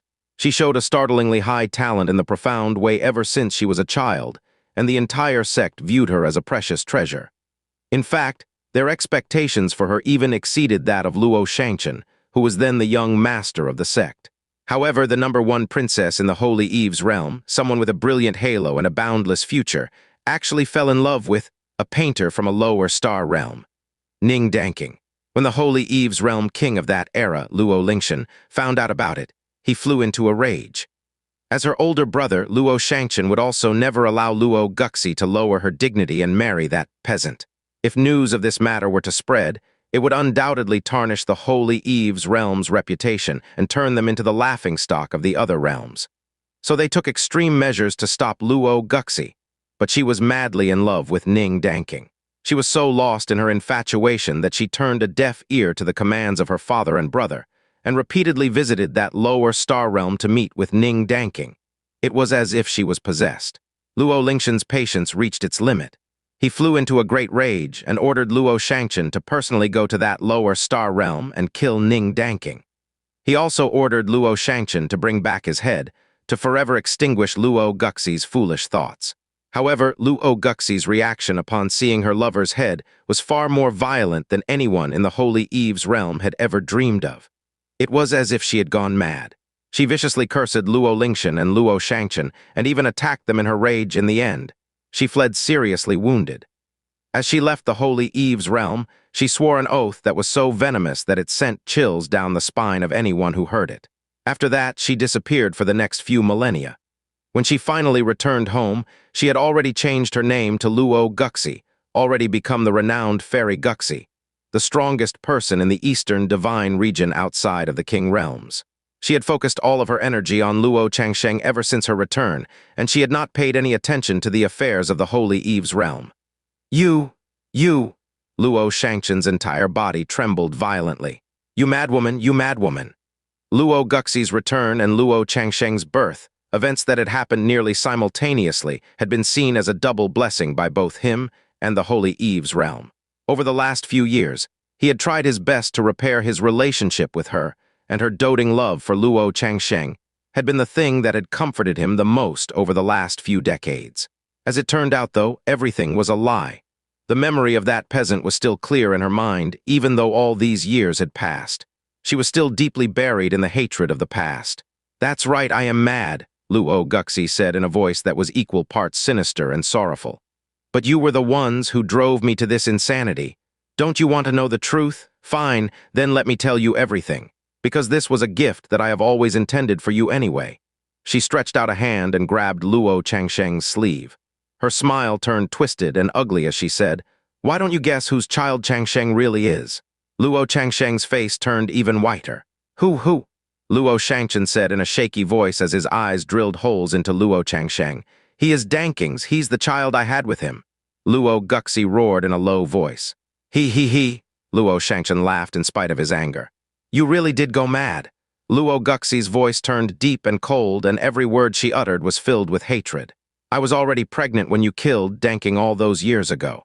After leaving this filthy Holy Eve's realm, I tried every method I could to stop the baby's growth and seal him in my womb.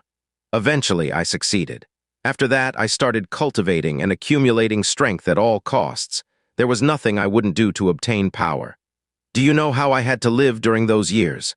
Do you know how much hatred and pain I felt when I received news of that old dog Luo Lingxian's death?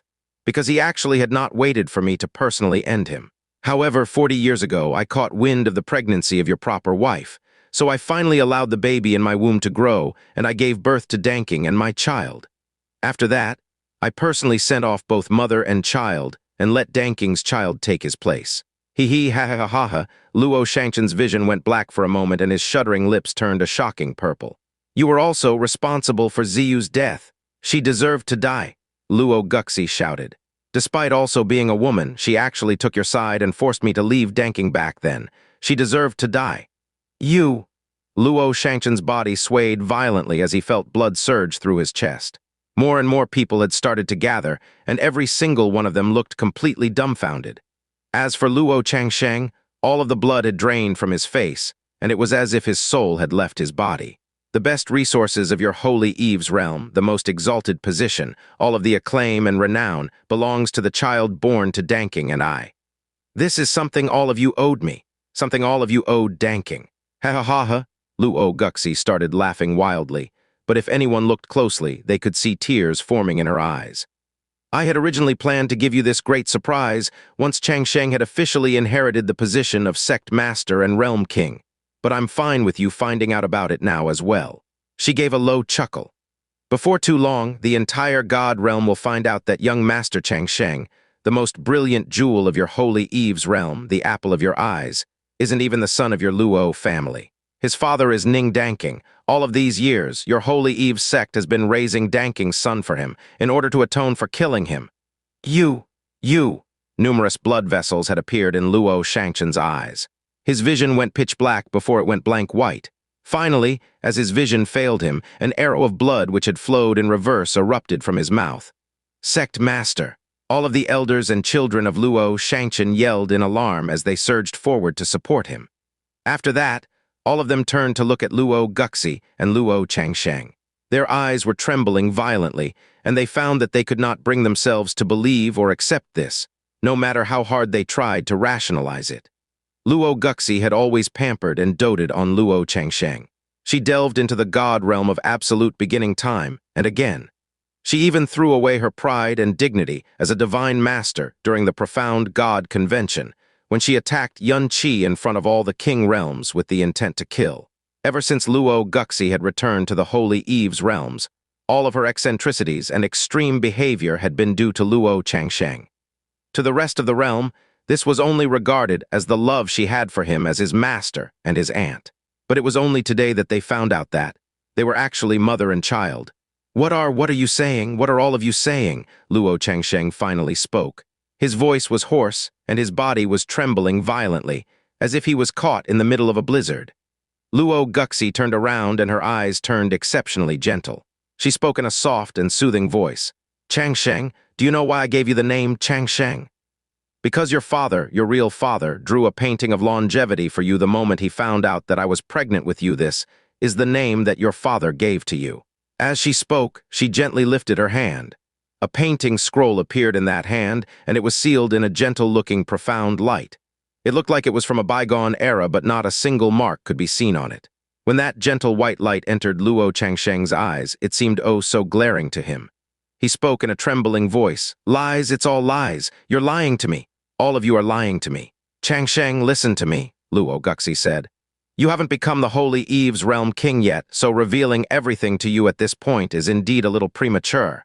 However, now you will know the truth, that I am not your aunt but your mother instead. The reason I returned to this filthy Holy Eve's realm together with you was all for your sake. For my sake. Luo Qiangsheng's handsome face twisted up. His vision grew blurry and everything in his world suddenly seemed so ridiculous and absurd. He replied in a lifeless voice, No, you're destroying me. You want to destroy me. I am Luo Qiangsheng. I am young Master Qiangsheng. I am the young master of the Holy Eve sect. I'm not a bastard. It's a lie. It's all a lie. Of course you're not a bastard. Luo Guxi grabbed Luo Changsheng's arm as she yelled shrilly. Your father was the best man in this world. Everything you obtained in the Holy Eve's realm are things that you deserved. They were things that they owed to our family. No, it's a lie, a lie. Luo Changsheng frantically shook his head as his aura grew weak and confused. It's a lie. A-H-H-H. As Luo Changsheng let out a shrill and miserable howl, he violently hurled Luo Guxi aside as he fled into the distance. His entire heart and soul were in extreme pain, and he felt as if his entire being was collapsing from the pain and shame that he felt. Line that separates traitor number 1 and the rest. Moon God Realm. The moon shone brightly in the sky, giving the divine moon city an enchanting silver sheen. The moon god emperor silently stared at the projection from the eternal heaven god realm. At this point, its fate had already been sealed. The will and the strength of the eternal heaven god realm were centered around the word protect. Their defensive capabilities were exceedingly strong, and they had the strongest realm-protecting barrier in the eastern divine region. Various grand formations they could use to reflect or counter enemy attacks, and the terrifying powerful Kalachakra arc cannon. However, the devils of the northern divine region had not attacked the eternal heaven realm from outside. They had appeared in the heart of the eternal heaven itself, causing the most powerful defenses in the eastern divine region to lose all of their potency. Even so, if one looked at it from another point of view, even when a large horde of devils suddenly descended from the eternal heaven god realm's skies, no one believed that the vast eternal heaven god realm would be so utterly trampled in such a short period of time. The 3 founding ancestors of the Yama realm, the moon god emperor whispered. The most incredible and unbelievable rumor of the northern divine region actually turned out to be true. No wonder it happened so quickly. At this moment, her head suddenly swiveled around, but her eyes regained their composure nearly instantaneously before an incredibly frigid purple light started gleaming in them. Qianye Ying'er. 1. Kalachakra means wheel of time, represents the concepts of time, kala, and cycles, chakra. Xia Qingyu slowly stood up under the moonlight. As she turned around and showed her beautiful face, even the moon's luster seemed to dim a little. When her purple robe slipped off her round and smooth shoulders, her skin glistened like beautiful heavenly jade, its glow putting the moonlight to shame. Her snowy skin was exposed for a mere instant before red cloth covered it once more. Her long hair cascaded down her back as she lifted her delicate head, her beautiful eyes slowly sweeping across the length of divine moon city. Under the moonlight, she looked like a moon goddess out of legend, one that had been banished to the realm of mortals. No brush or tapestry could fully capture her divine grace and beauty in this moment. She gently lifted a hand, and a fleck of purple light shone from her fingertips. It swiftly coalesced into the sword that belonged only to each era's moon god emperor, a sword whose power and prestige shook the universe, the purple pylon divine sword. A purple light matching the deep purple light gleaming in her eyes flowed over her sword. When she lifted her arm, her eyes were not fixed on her sword. Instead, she was quietly looking at the sleeve of her voluminous red robe. She stared at it for a long time before her body started to grow diaphanous. In the next instant, she appeared outside Divine Moon City as she shot toward where she had detected Qianye Ying'er's aura. The Moon God Realm's appearance was exceptionally striking in this vast star region. The Star God Realm was bathed in eternal starlight, while the Moon God Realm constantly glowed with the light of the moon. Compared to the resplendent brilliance of starlight, moonlight was far more gentle and mysterious. It was tranquil and hazy, and it seemed as if boundless secrets and mysteries lay hidden in every beam. The feelings it gave off were those of mysterious distance and poignant beauty. The star gods and the moon gods came from the same roots. They were kin in the ancient era, so they probably never imagined that the mortal descendants who inherited their divine power would turn into mortal enemies. Qianye Ying'er stared at the distant moon god realm. No one in the god realm could deny that the star god realm was the most eye-catching realm in the entire universe, but the moon god realm was the most ephemerally beautiful. For this one point alone, the destruction of the star god realm really did seem like quite a pity. "Weren't you the one who stoked the fires of their hatred for each other?" Xianxia said as he glanced at her. "I only tossed a few embers in," Qianye Ying'er said languidly. "If there wasn't already bad blood between them, it wouldn't have been so easy to reel them in. Of course, they also had to be stupid enough to fall for the bait." Xianxia. "Speaking of which," as she gazed at the moon god realm, Qianye Ying'er asked a question that she had asked Xianxia many times in the northern divine region. Did you really never touch Xia Qingyu even once after the two of you got married? No, Qianye coldly retorted. AI? Qianye Ying'er let out a mysterious sigh. That's too bad, that's really too bad. She has such a beautiful figure that even I am quite reluctant to imagine her body being toyed with by men. To think that you couldn't make a move on such a woman even after you were declared husband and wife. Just how useless were you in the past? Qianye stared at her with frosty eyes. Is there anyone in the world who's more qualified to judge my ability than you? You of all people should be clear on just how able I am. Qianye Ying'er. However, you were right on the money this time. Qianye's voice turned grim. Back then, I was never willing to go against her desires. I doubted and put up defenses against everyone in the world but her. Yet she made me the most naive and stupid person in the world. It truly was a farce. I just received a piece of good news, Qianye Ying'er suddenly said. The Holy Eve's realm has been rocked with internal strife. Luo Changsheng fled and his current whereabouts are unknown. Luo Guxi has also left the Holy Eve's realm and it seems like she has gone looking for Luo Changsheng. As for the Holy Eve sect, they've sealed up their realm and they're not letting any news leak out. When Qianye Ying'er finished speaking, her beautiful eyes twinkled. Are you interested in hearing about Luo Changsheng's true origins? No. Qianye's eyes remained fixed on the moon god realm. The scene of Xia Qingyu destroying the blue pole star in front of him was still fresh in his mind. It tormented him every second of every day, and the pain he felt still pierced his soul with the same intensity now as it did back then. Back then, Luo Changsheng had been an opponent he had to put his life on the line to defeat, and even then, he had barely won. Today, even though Luo Changsheng had cultivated inside the eternal heaven-divine realm for 3,000 years, his name could no longer be uttered in the same breath as Qianye's. Do not underestimate anyone. Sometimes, a chess piece that isn't very important at the start can produce spectacular results. In fact, sometimes these chess pieces produce results that can't be replicated by anyone else. Qianye Ying'er gave a smile that did not seem like a smile. Besides, this is Luo Changsheng we're talking about. A light abruptly flashed in Qianye Ying'er's eyes just as she finished speaking. After that, she slowly turned around. A red figure who radiated the oppressive might of a ruler seemed to appear out of thin air as she slowly materialized in front of them. The moon god realm, a land eternally enshrouded in moonlight, looked like a bright, gigantic moon in this star region. Xia Qingyu stood in the center of this bright moon, and the moment she appeared, the entire moon god realm became her stage. Even the bright moonlight seemed to be illuminating her and her alone. Qianye's hands immediately balled into fists before he slowly relaxed them. He raised his head to look at her, and a cold light that was impossible to restrain shone in his eyes. Xia Qingyu was just as beautiful and elegant as she had always been. Her beauty was so breathtaking that it could send a man tumbling into an eternal dream. She was dressed all in red, just like she had been on the day of their wedding. However, the color of her clothes seemed so glaring and painful to Qianye right now, because it looked as if she was drenched in the blood of his friends and family. Qianye, Qianye Ying'er, long time no see. Xia Qingyu said her words in a measured and steady manner.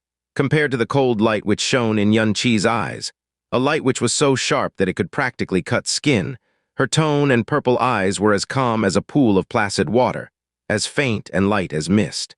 Oh no, it hasn't been long at all. The edges of Qianye's lips started to curl up as a barely contained frenzy leaked into his voice. In fact, I see you every single day. In my nightmares. A cold wind whistled in the air as it set Xia Qingyu's long hair and voluminous red sleeves aflutter.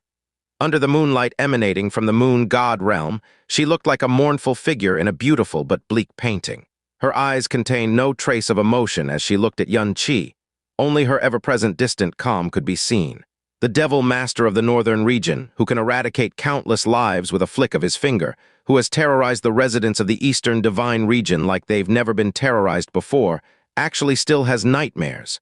He. Qianye started to laugh, but his laughter sounded incredibly dark and sinister. How can my trivial actions be compared to the moon god emperor's actions? I mean, how can my actions be compared to a person who destroyed her own homeland to secure her seat as god emperor? When it comes to cruelty and viciousness, is there anyone who can be compared to you, moon god emperor? GRK. As Qianye's voice grew more sinister and severe, he started to grind his teeth together. AI. Xia Qingyu let out the softest of sighs. Compared to the position of Moon God Emperor, a mere blue pole star was like a grain of sand before the sea. So why wouldn't I abandon it? Qianye, you've already become the devil master of the North, yet you still can't understand such simple logic. Oh, I understand. I understand perfectly. Qianye raised a hand, and every single one of his fingers was trembling. Now that he finally came face to face with Xianye Ying'er once more, the faces of his clan, parents, lovers, daughter, sect, all appeared in his head. These images, each of which was indelibly etched into his soul, were overlaid with the scene of the blue pole star's destruction. They chaotically jumbled together in his mind in an incomparably cruel fashion, making him feel as if he was living through the nightmare of losing everything once more. "What's so important about your homeland? What's so important about your family?" he muttered in an incredibly dark and contemptuous voice. "They are all weaknesses. Weaknesses that must be thrown away, weaknesses that a person should get rid of themselves. As for me, what was I to you, I wonder? Actually, there's no need to wonder. I was naturally just a tool to you." His smile warped into a distorted grin. "When I was the God-child Messiah, who was revered by the world and favored by the devil emperor, you were so full of care and concern that you even delivered the Brahma monarch goddess to me as a slave." Qianye Ying'er. "But the moment I became a devil person, became the one flaw in your spotless life, you didn't even hesitate to throw me away. In fact, you needed to wipe away that stain yourself." "Tusk!" Qianye shook his head as a hollow, mocking laugh left his throat. "We were born in the same year, the same floating cloud city, the same blue pole star, yet I was so childish and foolish when compared to you, Moon God Emperor. I was just a pitiful and ignorant worm in front of you. A worm that you looked down at from above and toyed with in the palm of your hand.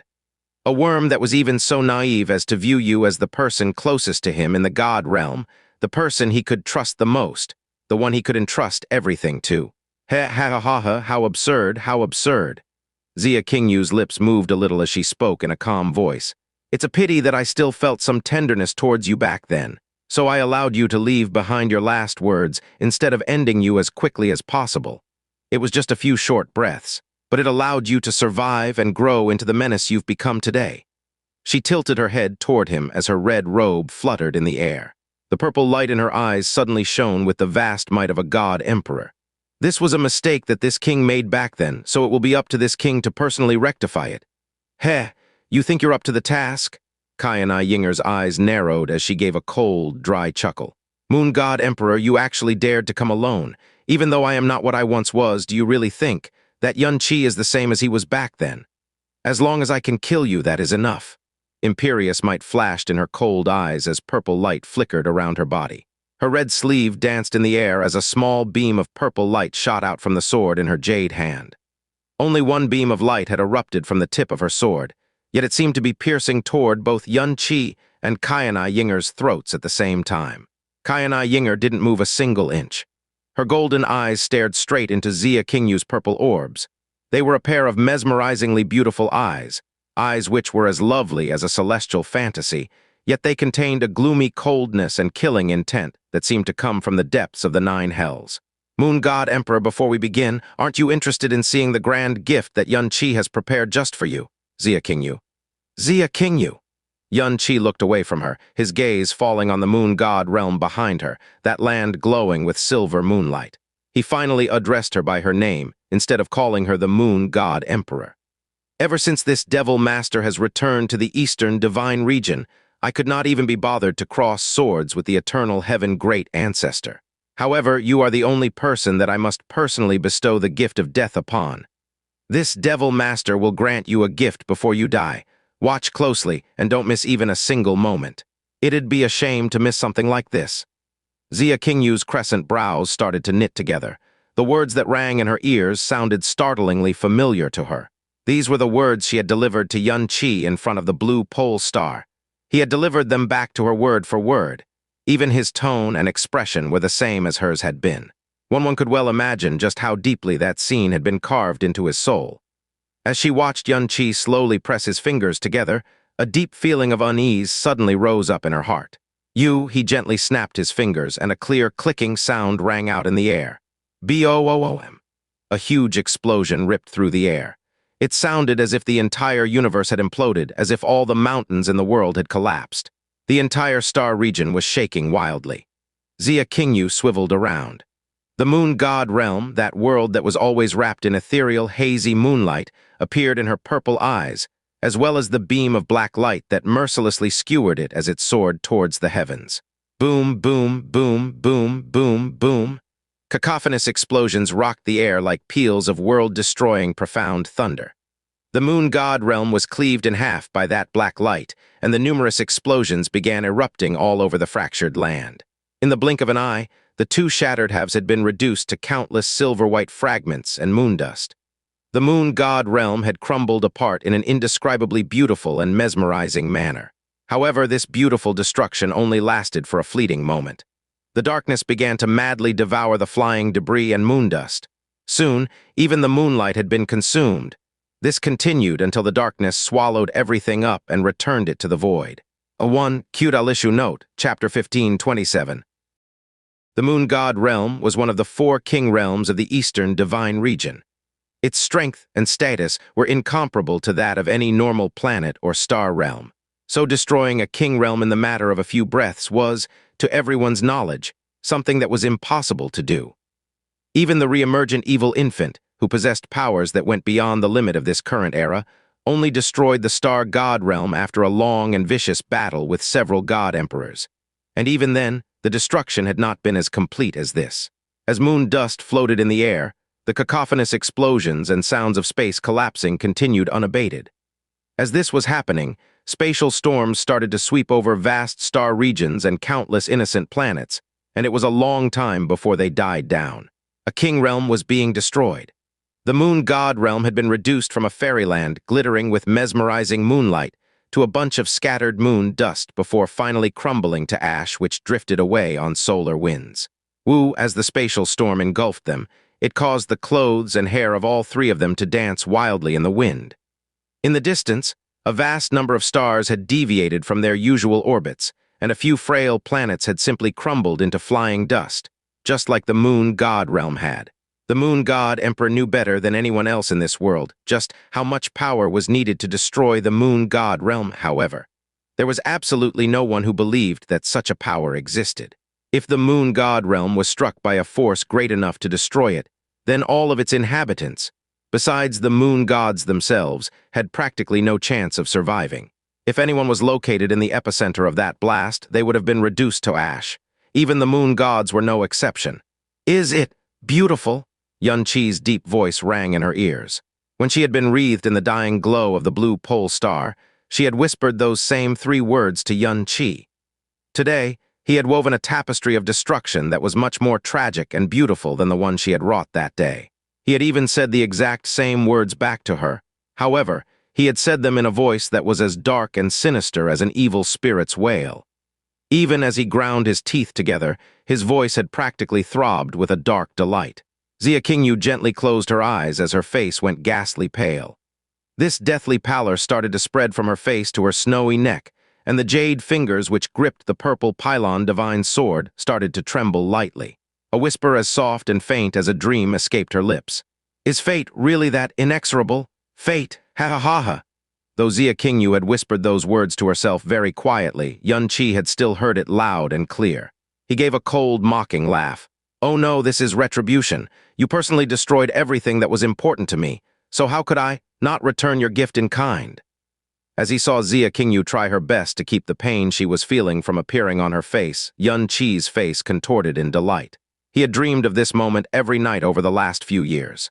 This day had finally come, and he was also finally able to vent the extreme hatred he felt towards Xianxia Qingyu, a hatred which had embedded itself in the depths of his soul. "Do you know how much of my blood, sweat, and tears went into preparing this grand gift for you?" Qianye's lips crooked up in a sinister grin. "These are devil crystals which were formed from the concentrated corpse energy of primordial true devils. They are rare treasures that will never appear in this world again. Yet I've gifted all of these valuable treasures to your moon god realm. Heh heh heh heh. When you reach the 9 hells, don't forget to express your gratitude to me." Qianye's body and eyes flashed with black light simultaneously as the heaven-smiting devil emperor sword appeared in his hands. As the devil master of the northern region opened up the hell monarch gate, his relentless killing intent locked onto Xianxia Qingyu's body. Qianye Ying'er's golden eyes shifted toward Xianxia Qingyu as a golden light flashed out from around her waist. As she flung out Divine Oracle, the darkness energy radiating from her body soundlessly merged with Yun Qi's frenzied darkness profound energy, causing a heavy and oppressive dark might to descend upon Xia Qingyu. The things which had destroyed the moon god realm were precisely these devil crystals of eternal darkness, which had come from the bone sea of eternal darkness.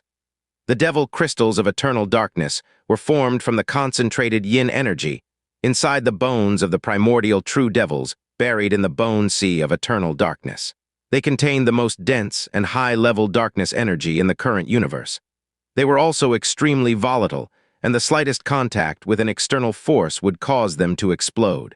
Even the three mighty Yama ancestors had never dared to approach or come into contact with them. In this universe, only Yun Qi could perfectly control them, and an immaculate barrier was the only thing that could transport them with no mishaps. Since it could only be formed from the highest level of primordial yin energy, it was extremely rare, and it could no longer be produced. After Yun Qi had harvested all of the devil crystals of eternal darkness from the bone sea of eternal darkness, he had fed a very tiny portion to Hunger. He had given the rest of them to the moon god realm. If they had spread out the use of these devil crystals of eternal darkness, they would have produced even more spectacular results in their ongoing war against the eastern divine region. However, from the very first moment Yun Qi had come into contact with these devil crystals of eternal darkness, this plan had started to crazily form in his mind. A streak of dull blood silently trickled from the corner of Xia Qingyu's pale lips. But when she opened her eyes, there was only a calm and gloomy coldness contained within them. Purple light began to gather in her eyes once more as she slowly raised an arm. The divine light that shone from the purple pylon divine sword also stopped quivering as it quietly started to gather and gain in intensity. "Let's end this." As she whispered those words, she thrust her sword out. This simple stab of her sword caused purple light to fill the sky. In the blink of an eye, even the rampaging spatial storms had been torn asunder. When purple light shone from her sword, the entire star region suddenly went dim. Qianye Ying'er's golden eyes grew focused. With a single stroke of her sword, Xia Qingyu had shown that her might as a moon god was no less than Yue Wuya at his peak. The instant that purple light flashed, Yun Qi abruptly slashed down with his heaven-smiting devil emperor sword as well. He did not need to gather any dark energy for his attack, because the moment his sword swept down, darkness filled the sky and his tyrannical sword might resembled a devil god descending to the earth as it exploded toward Xia Qingyu. Boom! The space within this star region was cleaved in half as it was split into two distinct worlds of lustrous purple and inky darkness. However, that line which clearly divided these two distinct worlds was soon violently torn apart as they collapsed simultaneously. Purple pylon divine power and dark devilish light frantically and chaotically clashed against each other. Bang, bang, bang, bang, bang. The sounds of the purple pylon divine sword crashing against the heaven-smiting devil emperor sword shook the heavens and earth. If one were to view their fight from a distant star realm, it would look as if two planets, one purple and one black, were colliding together catastrophically. The moon god emperor versus the devil master of the north. A furious battle on this level meant that every instant, every single clash was as terrifying as a calamity. Furthermore, they had already fully released their world-shattering might from the very start of the battle. Boom! Purple light shone with an intense might before being instantly devoured by the darkness. Xia Qingyu's long hair floated in the air as a soft sigh came from her lips. "You truly are the successor of the heretic god. Your cultivation is only at the 10th level of the divine sovereign realm, but you already have the power of a god emperor. This sort of growth and transcendent power is truly unique in this world." "Then let this devil master personally send you off." Yun Qi raised his arm and flames erupted from the body of his sword. They swiftly transformed from those familiar crimson flames into the devil flames of eternal calamity, which could incinerate and devour everything in this universe. Even though no light shone from these flames, they were swiftly devouring all of the light in the area. "Do you need help?" Qianye Ying'er suddenly asked. She was convinced that if she did not help, Yun Qi would have no chance of beating Xia Qingyu, much less killing her. In 4 short years, Yun Qi's progress, which had been bolstered by both the power of the heretic god and a devil emperor, was practically unrivaled in this universe. However, Xia Qingyu's progress was also incredibly shocking. It had only been 7 years since she had inherited the purple pylon divine power, but her strength had already outstripped the strength of Yue Wuya in his prime. In the history of the Moon God realm, no. In the history of all of the King realms, there was no other person who had acclimated to their divine power as quickly and as completely as Qianye Ying'er had. She had just finished speaking when her eyebrows trembled. She immediately thrust her divine oracle forward, dark energy surging up from it. Ding! A beam of purple light seemed to have transcended both time and space as it instantly crossed dozens of kilometers to pierce Qianye Ying'er's throat. When it clashed with divine oracle, it caused the space around them to shatter into countless fragments. After she had dealt with that beam of purple light, Qianye Ying'er had stepped through space and appeared in front of her. She attacked Qianye Ying'er once more, and as the purple pylon divine sword shot out, her actions resembled the dance of a celestial goddess. She seemed to weave in and out of reality, and every time she appeared to attack Qianye Ying'er, she would leave a purple moon in her wake. Xianxia swiveled around, but by the time he did that, purple moons had already filled the sky. His body instantly flashed toward them. The heaven-smiting devil emperor sword glowed with a gloomy and hellish light as he swept out a horizontal slash, instantly destroying a purple moon. The moment the purple moon ruptured, a glaringly brilliant purple light erupted from within. It instantly flooded the entire region, causing Xianxia's vision and the space around them to turn a pure lustrous purple. His sight was not the only thing which had been obscured within this purple space. Even his senses were being warped. When Xianxia launched that attack, he was not the only one who became trapped in the purple moon prison. Qianye Ying'er had been caught up in that surprise attack as well. All of her senses immediately became muddled, and it felt as though millions of sword beams were shooting toward her. As she backpedaled furiously, a beam of purple sword light shot out from the side of this purple world and pierced toward her back. That sword beam seemed to be slow and sluggish, but everything it touched, even space itself, was shattered into fragments the moment they came into contact with it. By the time Qianye Ying'er noticed, the sword beam was already right in front of her. Purple Moon Prison was one of Yue Wuya's divine techniques. Qianye Fanchen had told her about it many times. It was an attack that used purple pylon divine power to confuse a person's heart and vision. However, this was the first time that she had experienced this attack for herself.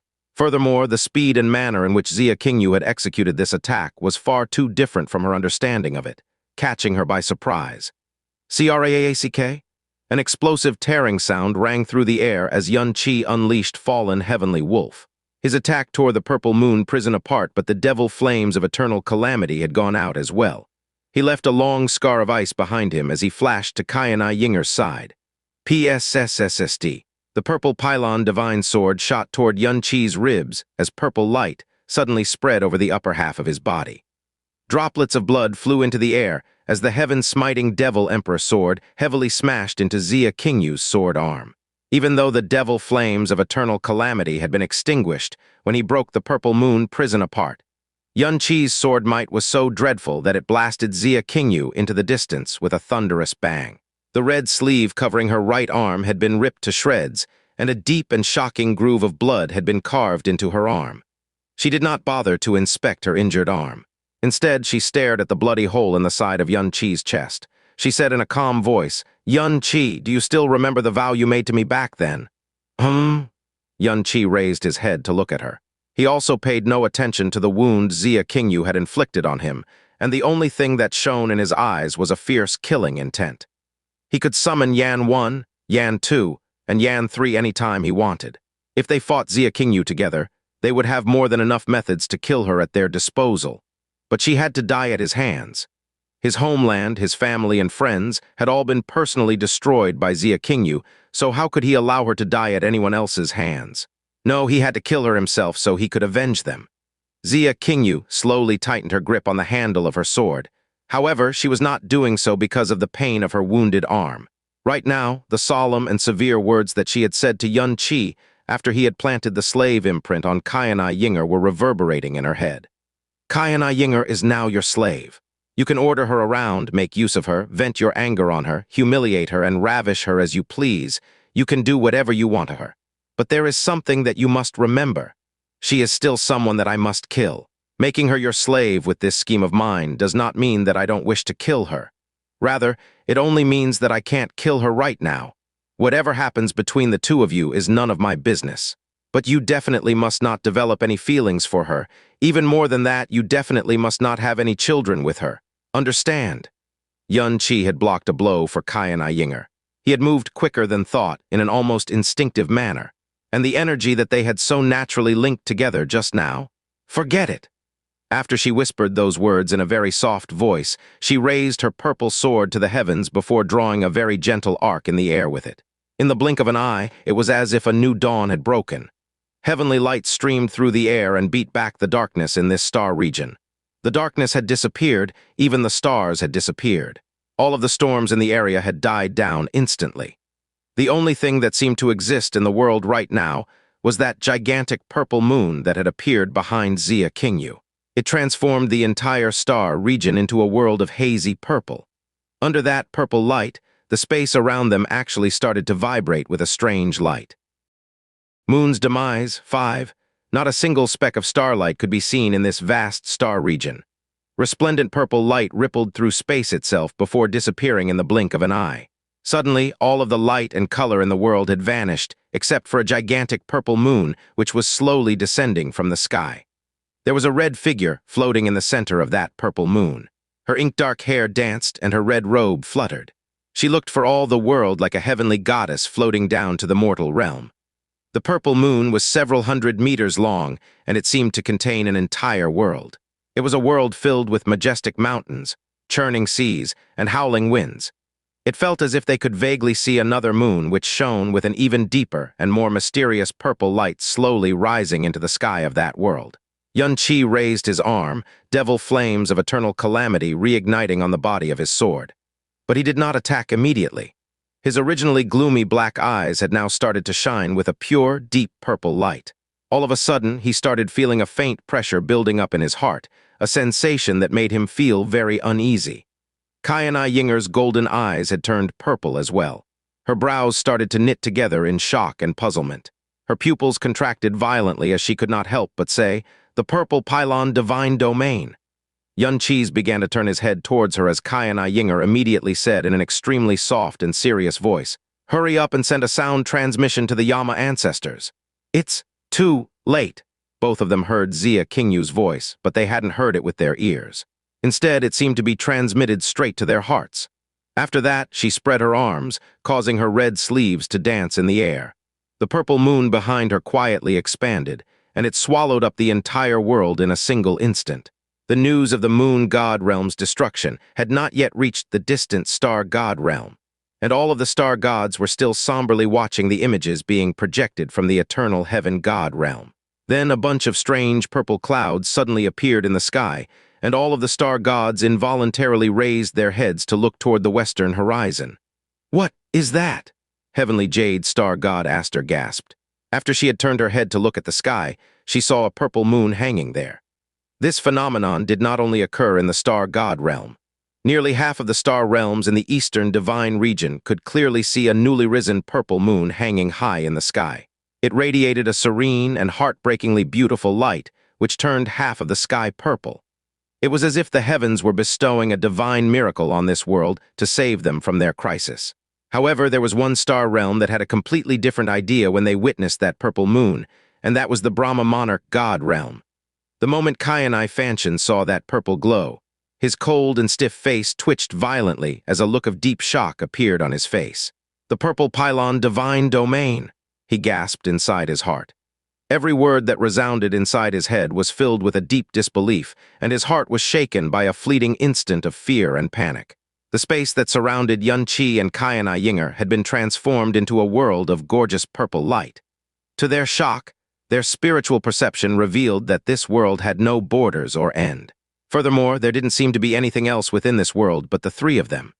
Xianxia Qingyu's fluttering black hair had already turned a lustrous, dazzling purple. The purple light radiating from her sword surged up into the air, as if it had transformed into a violent purple flame. But the weirdest thing that was happening was that they could not sense her aura at all, even though she was right in front of them. They couldn't sense the aura of her life force or profound energy. Qianye Ying'er gritted her teeth as her eyes swiftly stopped trembling. A sober and composed expression appeared on her face, and there was a hellish cold light gleaming in her eyes when she raised her head to look at Xianxia Qingyu. "Well played, Xianxia Qingyu. Well played, Moon God Emperor. No wonder you dared to confront us by yourself. I already tried my best not to underestimate you, yet you were still able to give me such a great surprise. Qianye was sweeping the area with both his eyes and spiritual senses. This was undoubtedly a domain of power. However, this domain was not like those domains which sought to devour and destroy everything once they spread. It did not radiate any destructive energy or oppressive might. Instead, its aura seemed to be as calm and placid as slow-running water. "What is the purple pylon divine domain?" he asked in a somber voice. He had sensed just how serious Qianye Ying'er had suddenly become. Qianye Ying'er slowly sucked in a breath as she replied in a low voice. "This is the moon god domain recorded in the annals of the god realm as being the closest to the realm of the gods." Qianye, only the first moon god emperor, the original inheritor of the purple pylon divine power and the founding ancestor of the moon god realm, has been able to open the purple pylon divine domain, and he only did it for an exceedingly short period of time. Qianye Ying'er stared at the purple light shining from Xianxia Qingye's eyes. She was circulating all of the darkness profound energy in her body, and black mist violently surged from her body. All of us thought that the purple pylon divine domain would never appear in the world again once the moon god great ancestor passed. But now, it has appeared again in this world, and the person who revived, it is actually someone who has only inherited the purple pylon divine power for a mere 7 years. Xianxia Qingye. The black light radiating from Qianye Ying'er's eyes finally dispelled the purple light that had invaded them. Then she said something that she had once uttered about Xianxia Qingye before. "The heavens seems to have been far too generous with you. The domain closest to the realm of the gods?" Qianye gave a cold sneer. "It isn't anything more than a restriction type of domain." But as he turned around, his cold smile suddenly froze on his face. The devil flames of eternal calamity that were burning on his heaven-smiting devil emperor sword were slowly going out. The most dreadful thing about this domain was that it was actually a silent and formless sort of suppression. He nearly hadn't noticed the change in the devil flames of eternal calamity. He stopped speaking altogether as his eyebrows started to sink. Xianxia Qingye slowly raised her head, and in an instant, this boundless purple world seemed to froth and churn like a stormy sea. Her voice resounded in every corner of this purple world. "With my current power, I can only maintain this divine domain for 100 breaths. But that's enough to bury you within this world forever." As she thrust her sword out, it seemed to be an incredibly weak and ordinary thrust. They could barely feel any might radiating from that attack, and the purple world did not even ripple, much less get ripped apart. However, as the sword thrust toward Qianye, he suddenly felt a pressure that was several times heavier than before. He took a step forward, and black light suddenly flashed from his body. He made a full-powered attack with his sword with the Hell Monarch gate open, and the moment his sword might erupted, the devil flames of eternal calamity also burst back into life. Boom! The two swords clashed together in the middle of the purple pylon divine domain, and the reignited devil flames of eternal calamity were instantly snuffed out. A purple moon exploded from the point where the two swords met, transforming into a huge tidal wave of purple energy which instantly swallowed Qianye up. "Qianye!" Qianye Ying'er's heart jumped violently in her chest. She was just about to rush forward when she heard a piercing explosion. A beam of black light shot into the sky as it violently tore apart the wave of purple energy. After that, a vast sword might hurtled down from above as the world-shaking howl of the heavenly wolf shook the air. The heavenly wolf's second sword style, Wild Fang, rumble. The power of the eternal calamity of darkness combined with the divine might of the heavenly wolf as Qianye's attack tore a hole in the purple pylon divine domain, instantly creating a violently swirling purple storm. However, as that purple storm billowed around Qianye, his sword might started to weaken at an incredibly swift pace. The attack launched by the heaven-smiting devil emperor sword had only traveled a few dozen meters, but it only had 60% of its power left by the time it reached Xianxia Qingye. His heart violently shuddered. The hole that he had punctured in the purple pylon divine domain had also swiftly been repaired. It looked as good as new. Xianxia Qingye turned her body slightly as she sent the purple pylon divine sword swinging in a very gentle arc. Bang, smack! The heaven-smiting devil emperor sword, which contained a vast and powerful sword might, was blasted aside. After that, the purple pylon divine sword, which seemed to be burning with purple light, fiercely stabbed into the side of Qianye's chest. The might behind this thrust far exceeded the previous one. In fact, it far exceeded Qian's wildest imagination. As the piercingly loud sound of her sword striking his ribs rang in his ears, his ribs snapped and blood sprayed out from his wound like a fountain. Qi had the body of a dragon god and had reached the 6th stage of the Great Way of the Buddha, so it was exceedingly hard to inflict any harm on his body, much less fracture his bones with a single stroke of a sword. This was a divine might that very nearly exceeded the limits of this current era. The moment Qi's ribs snapped, his brain had been so violently shaken that it went blank for a second. The gigantic force of that blow sent his body spinning away like a top. But in the next instant, he was engulfed by a gigantic purple wave that suddenly surged toward him, causing his body and aura to disappear into that deep purple world. Xia Qingyu's body turned diaphanous, and she suddenly appeared in front of Qianye Ying'er. Qianye Ying'er had heard of the purple pylon divine domain from a young age, but it had only existed in records and legends. No one in this era had ever truly come into contact with it before, and this included Qianye Fanchen, the person who had told her about it in the first place. Now that she was personally facing it, its dreadfulness far exceeded the legends. Qi possessed the heretic god's profound veins, so even though the power he released would be steadily weakened by the purple pylon divine domain, the strength of his profound veins would not be suppressed. But it was entirely different for Qianye Ying'er. When the purple tides turned toward her, she felt as if her entire body had become mired in a viscous swamp. The circulation of her profound energy had turned sluggish and stiff, and she even found moving to be difficult.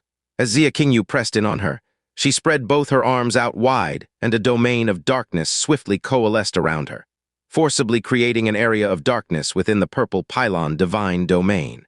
However, this dark space only extended to about 10 meters before it reached its limit. When she realized that she could not sense Qi's aura at all, cold light glinted in Qianye Ying'er's eyes. She took advantage of her domain of darkness, canceling out the purple pylon divine domain to launch an attack. The divine oracle swept forward, creating a dazzling beam of golden light within the darkness.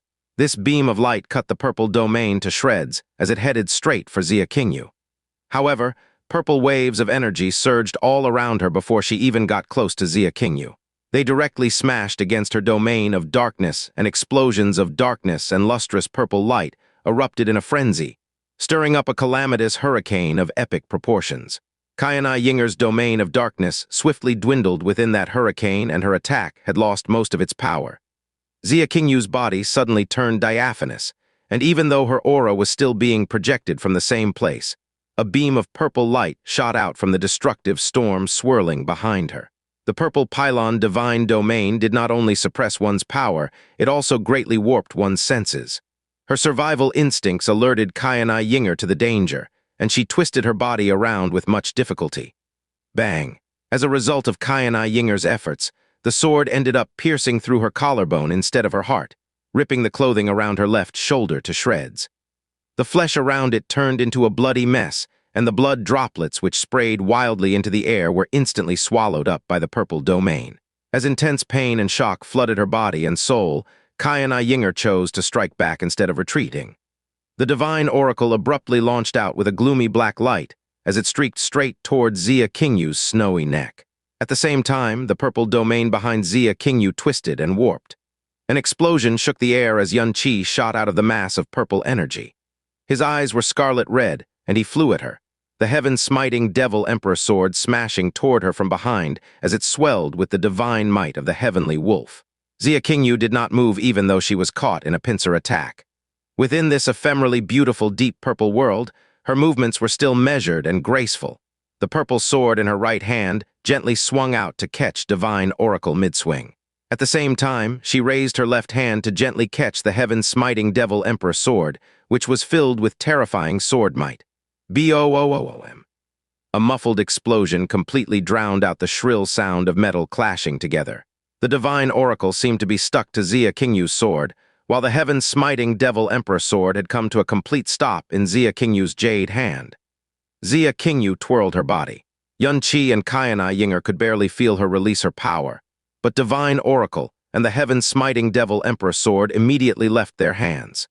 They had been caught by Xia Qingyu's sword and hand respectively, and she casually flung them toward Qi and Qianye Ying'er. Boom! The heaven-smiting devil emperor sword heavily smashed onto Qianye Ying'er's body.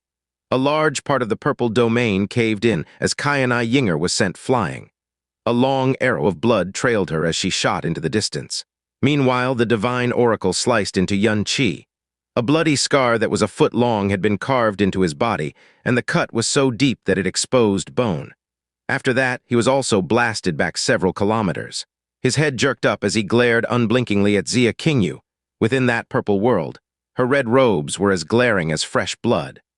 The look on her face had remained calm and indifferent throughout this entire fight, and even though she had dealt serious blows to both the devil master of the north and the Brahma monarch goddess amidst her graceful dance, not a single ripple could be seen in her purple eyes. In this world she had created, she was breathtakingly strong, and it was truly as if she was a god that had descended from the heavens. The purple sea was boundless, like a purple purgatory that one could never escape from. After she had wounded both Xianxia and Qianye Ying'er in a single instant, Xianye Ying'er vanished yet again. She suddenly reappeared above Qianye Ying'er, and millions of purple beams hurtled toward her like torrential rain. Every single beam of purple light was dazzlingly dense, and all of them contained a bone-piercing, ice-cold killing intent. All of Qianye Ying'er's blood and energy churned. This time, she chose to withdraw as much darkness energy as possible. Her figure turned blazingly fast as she flitted through the purple domain, leaving multiple afterimages in her wake. When Xianye Ying'er had first crossed swords with Xianxia, their power had been evenly matched amidst the explosive clashes of their power. The moment Xianye Ying'er opened up her purple pylon divine domain, they were immediately affected by a dreadfully heavy suppression that surpassed all common sense. Furthermore, Xianye Ying'er's power and aura explosively swelled in this domain, and every single attack she made was filled with heavenly might. Under these deleterious effects, the two of them had been beaten back by her even though they worked together. With my current power, I can only maintain this divine domain for 100 breaths.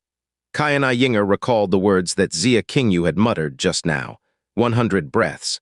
If Xianye Ying'er could really maintain such a terrifying domain for 100 breaths, then it was indeed possible for both her and Xianxia to die inside this domain within that amount of time. She had never dared to underestimate Xianye Ying'er, and even when they were still plotting this invasion in the northern divine region. The very first dangerous element she had mentioned was Xianye Ying'er. However, the size of this chasm of strength created by this domain far exceeded even her most generous appraisal of Xianye Ying'er. Furthermore, this domain definitely wasn't ordinary. Qianye Ying'er did not choose to engage Xianye Ying'er in battle any longer. She swiftly weaved through the air as she sent Xianxia a sound transmission. Think of a way to break this domain. It's impossible for such a bizarre domain to not have any weaknesses. However, Qianye Ying'er's sound transmission failed to reach Xianxia inside of this purple sea. As he witnessed Xianye Ying'er's power and killing intent surge toward Qianye Ying'er, Xianxia pressed a hand against his chest and remained motionless for a long time.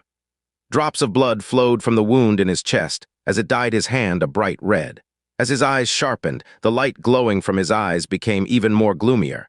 The purple pylon divine domain, a domain which contained the word divine in it. He had seen and faced off against countless strong domains in his lifetime. The very first time he had encountered a domain, it was during the Blue Wind ranking tournament when he had his first ever duel against Xianye Ying'er. At that time, she had shown him an incomplete frozen cloud domain. At that time, Xianye Ying'er's profound cultivation was still in the 9 mortal realms. She had been at the 9th level of the Earth profound realm. But a domain was something that someone in that realm could not hope to comprehend or control. Yet Xianye Ying'er had possessed one, and that deeply shocked everyone who had been present for that fight. It was also due to this power, a power that clearly transcended the limits of her cultivation, that she was able to handily defeat Ling Yun even though his cultivation was slightly higher than her own. He had been left utterly helpless in front of the might of her frozen cloud domain, and he had to rely on burning his own phoenix blood in the end to forcefully break apart the domain that he had no answer for. At that time, Jasmine told him the reason why Xianye Ying'er could use a domain at the Earth profound realm. It was because she possessed the 9 profound, exquisite body that could transcend the laws of the universe.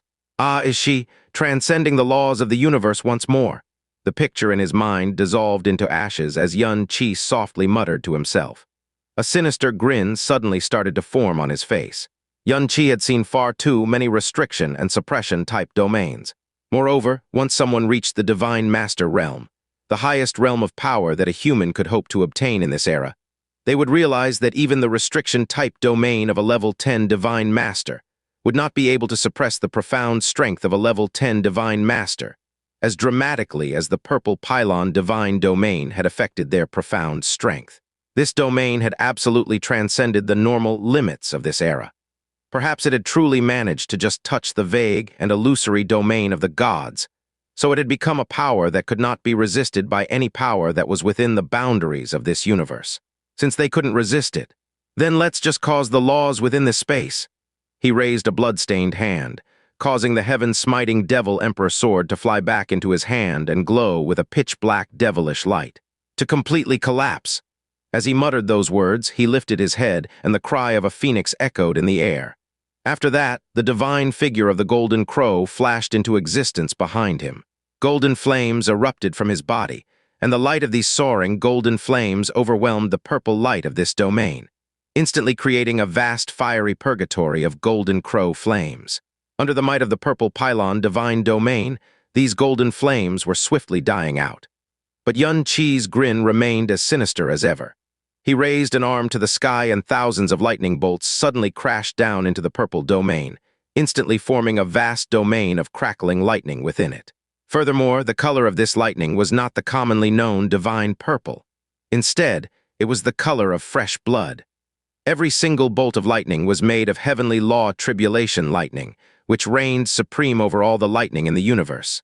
The domain of golden flames and the domain of scarlet lightning spread out simultaneously and started merging with one another, creating an incredibly dreadful calamity of fire and lightning. However, Qianye was far from done. After the tribulation lightning fell from the sky, another phoenix cry rang in the air. The image of the ice phoenix flashed into life within the sea of fire and lightning. Freezing ice instantly started to spread out, creating another vast domain of snow and ice. Fire, lightning, ice. The power of three elements had erupted from the same person's body simultaneously. He had even unleashed three incredibly powerful domains of pure elemental power at the same time. As they violently mixed together, the laws within this area were being forcefully shaken and thrown into disorder. The suppression of profound strength also affected movement skills. After she had blinked multiple times from one spot to another, Qianye Ying'er was pierced by a beam of purple light that struck her head-on, and she was sent tumbling backwards. Qianye chased Qianye Ying'er like her own shadow as the purple pylon divine sword dove at her. However, it was at this exact moment that the purple light in her eyes suddenly trembled violently.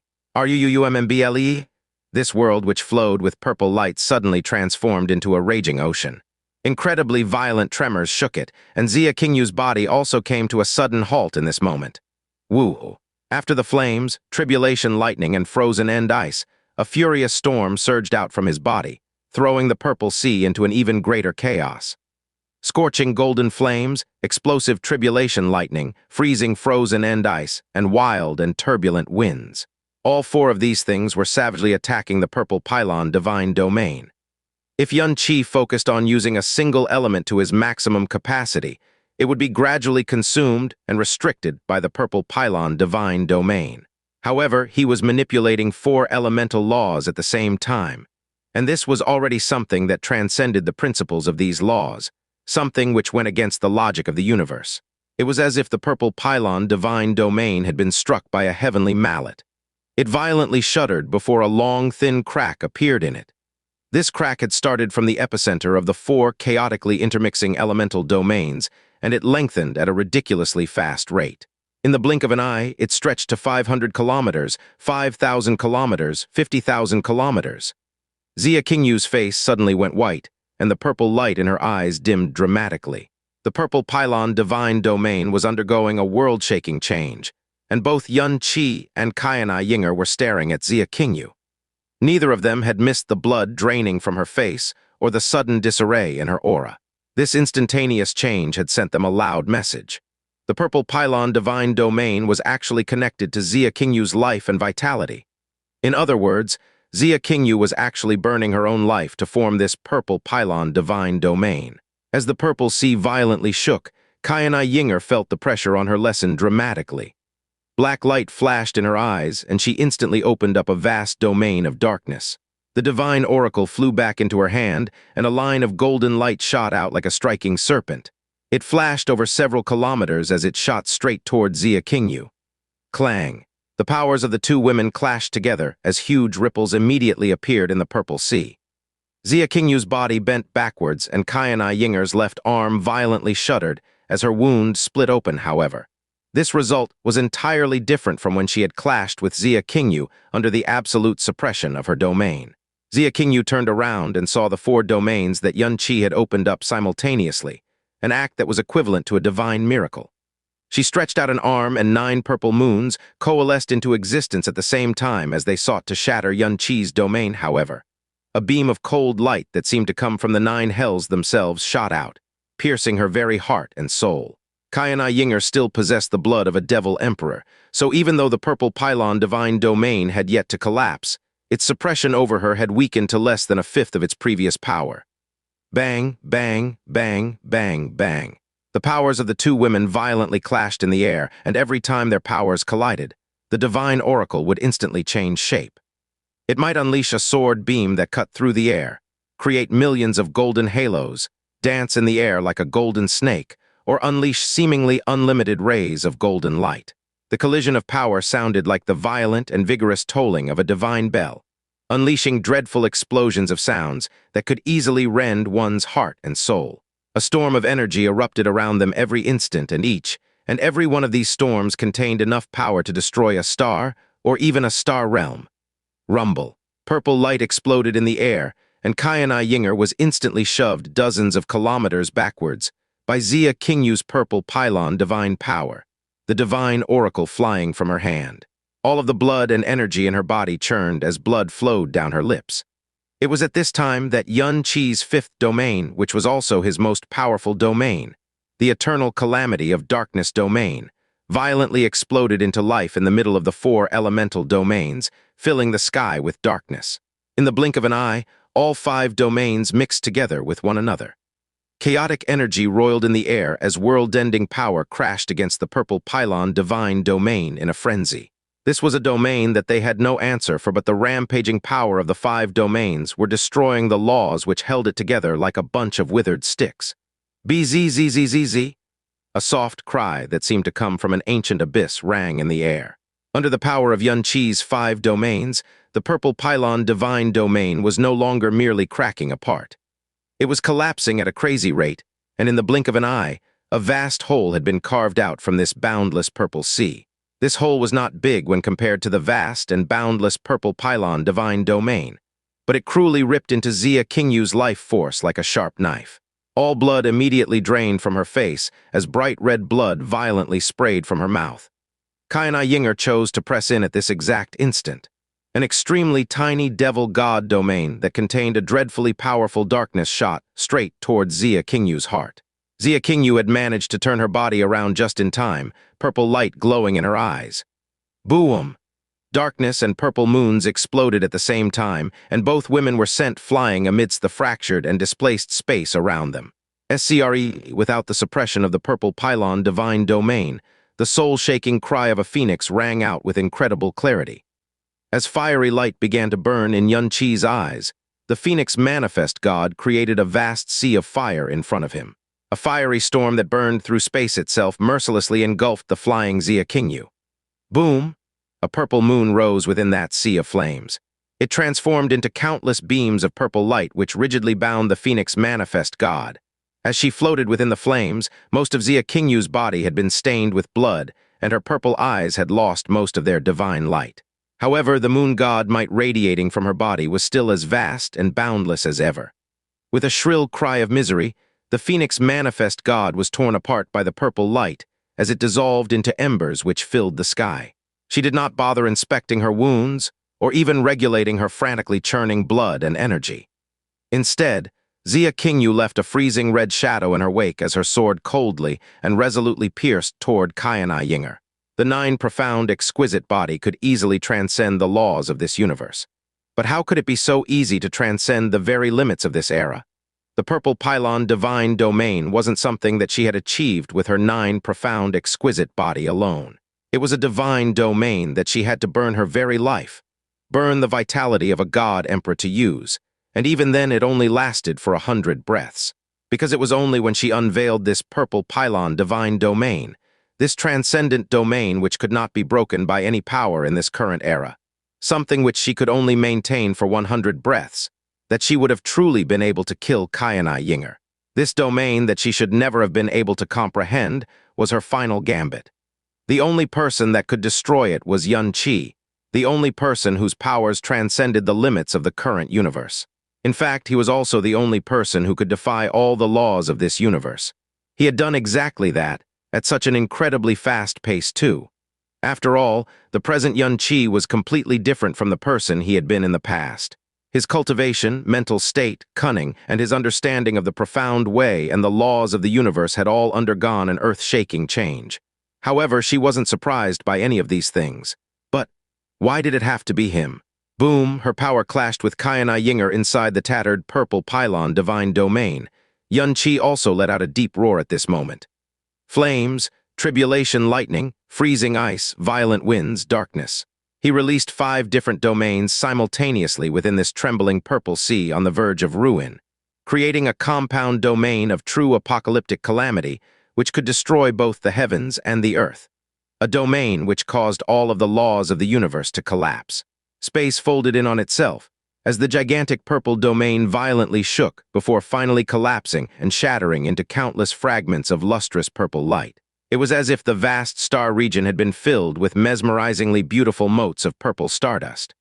Amidst this ephemeral purple glow, Qianye Ying'er's blood-stained body spiraled into the distance like a butterfly with a clipped wing. Countless profound practitioners of the Eastern divine region saw that distant purple moon soundlessly scatter into motes of purple light, weaving an indescribably tragic and beautiful tapestry of destruction. This continued until the last mote of purple light disappeared into the horizon, and not a single trace of that beautiful purple moon was left behind. Every star in this vast star region had gone out. The entire area was filled with meteoroids and space dust. The dispersing purple pylon divine power and Xianxia's elemental energy gleamed with brilliant light as they devoured everything that approached them. Xianxia stood proud and tall within a field of meteorites. The wound on his chest was horrific and sinister-looking, but he seemed to pay it no mind.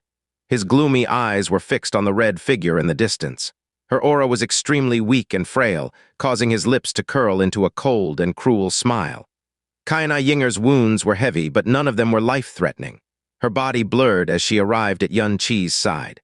Her eyes were pointed in the same direction as Xianxia as she said in a cool and indifferent voice, "To think that you would actually burn your own life force to open up this purple pylon divine domain. Your desire to kill both Xianxia and I is so strong that it's rather puzzling. In fact, I don't quite know whether to praise you for your ruthlessness or mock you for your stupidity." Qianye Ying'er slowly rose to her feet. Drip, drip. Droplets of fresh blood slowly fell from her pale lips.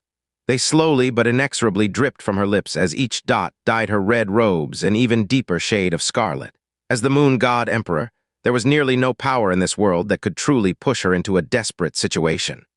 Xianxia had sworn to kill her himself, but he knew all too well that it was utter foolishness to believe that he could kill a Qianye Ying'er whose power had already surpassed Yue Wuya with just him and Qianye Ying'er alone. They would definitely be forced to use a trump card, no matter what. Right now, though, it seemed that there was no need for it. The purple pylon divine domain was incomparably strong, and when they hadn't been able to break it, it was strong enough to cause them to despair. Its strength truly had exceeded the limits of the current universe. But she had to pay an enormous price just to use it, even though she already possessed the 9 profound, exquisite body. She had to burn her own life force to use it, so the nature of her domain was actually quite similar to the most terrible of the heretic gods' divine powers, Other Shore Usura.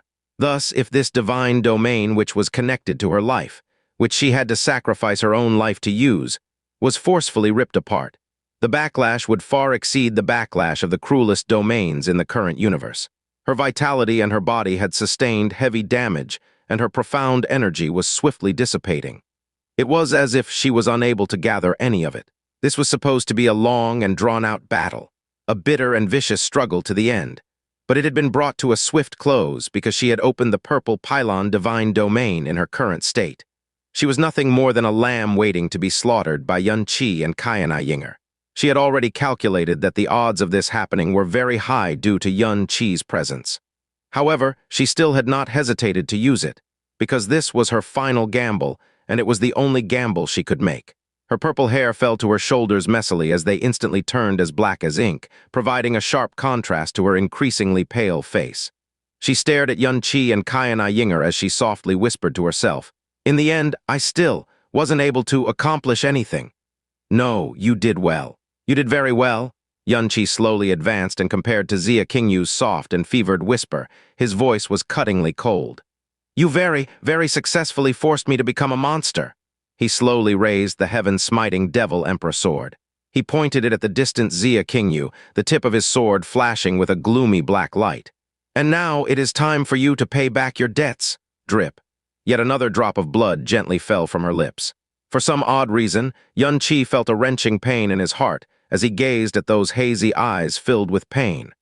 It was as if countless needles were deeply stabbing into his heart. However, the cruel image of the blue pole star disintegrating under that purple light immediately flashed into his mind, racking his heart with a different pain that was just as intense. He gritted his teeth as hatred and killing intent violently surged into his sword, however. Even as he tightly clenched his teeth together in rage, he found that he was unable to speak. Given Xia Qingyu's frail and utterly messed up aura, he could kill her in more ways than he could count. His father, his mother, Wuxin, Yuechen, Lingxi, Kei, Zuer, Yuanba. These faces slowly floated up in his mind. His hands were gently trembling. In fact, even now, he still found it quite hard to accept that Xia Qingyu had actually been able to so ruthlessly deal that vicious blow. Even though the blue pole star had been surrounded by god emperors, even though its fate had already been sealed, she still shouldn't have personally. How could she bear to personally? Was the position of the moon god emperor really that important to her? Qianye Ying'er took a step forward and said in a calm voice, "If you can't bring yourself to do it, let me do the deed." But her expression suddenly changed after she finished speaking.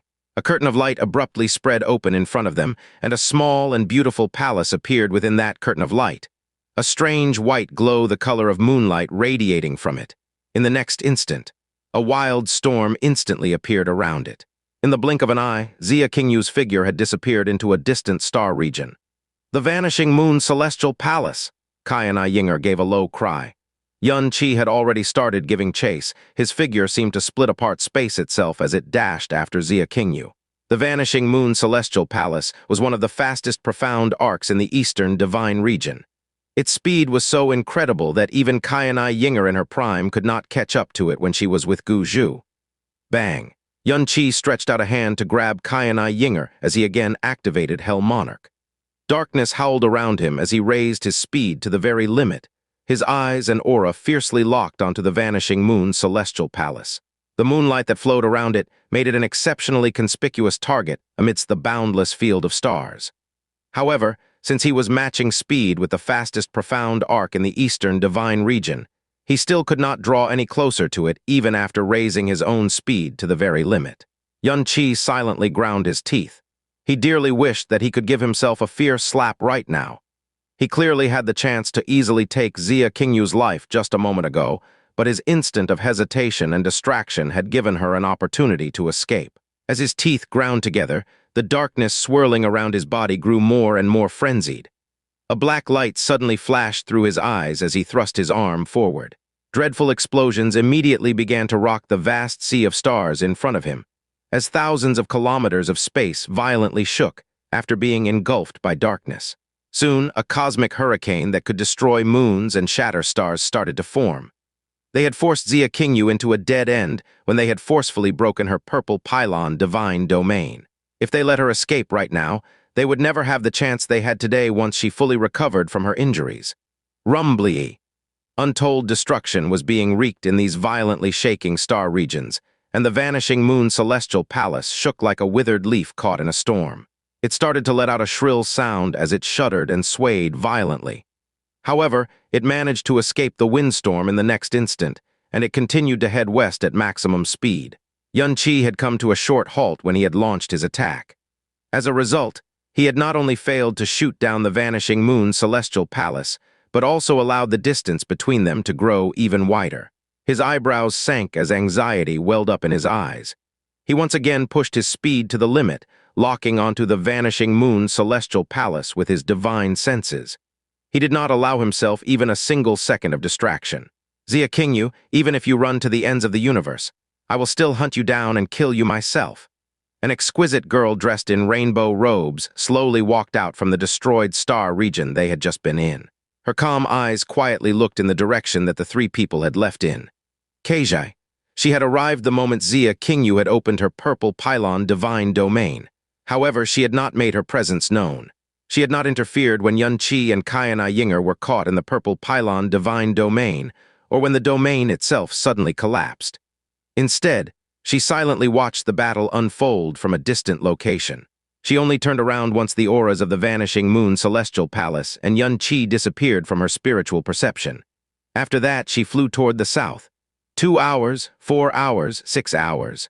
They sped by countless star regions, and before they even realized it, the vanishing moon celestial palace had left the eastern divine region.